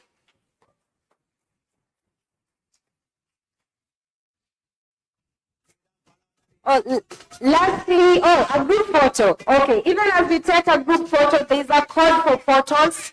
If you want to scan, you can get all the photos since yesterday. You can be able to access them through that. But please, let's come in front for a group photo as we close.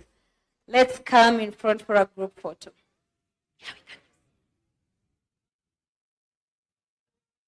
Let's take a group photo, then we can scan for the rest of the photos on the link.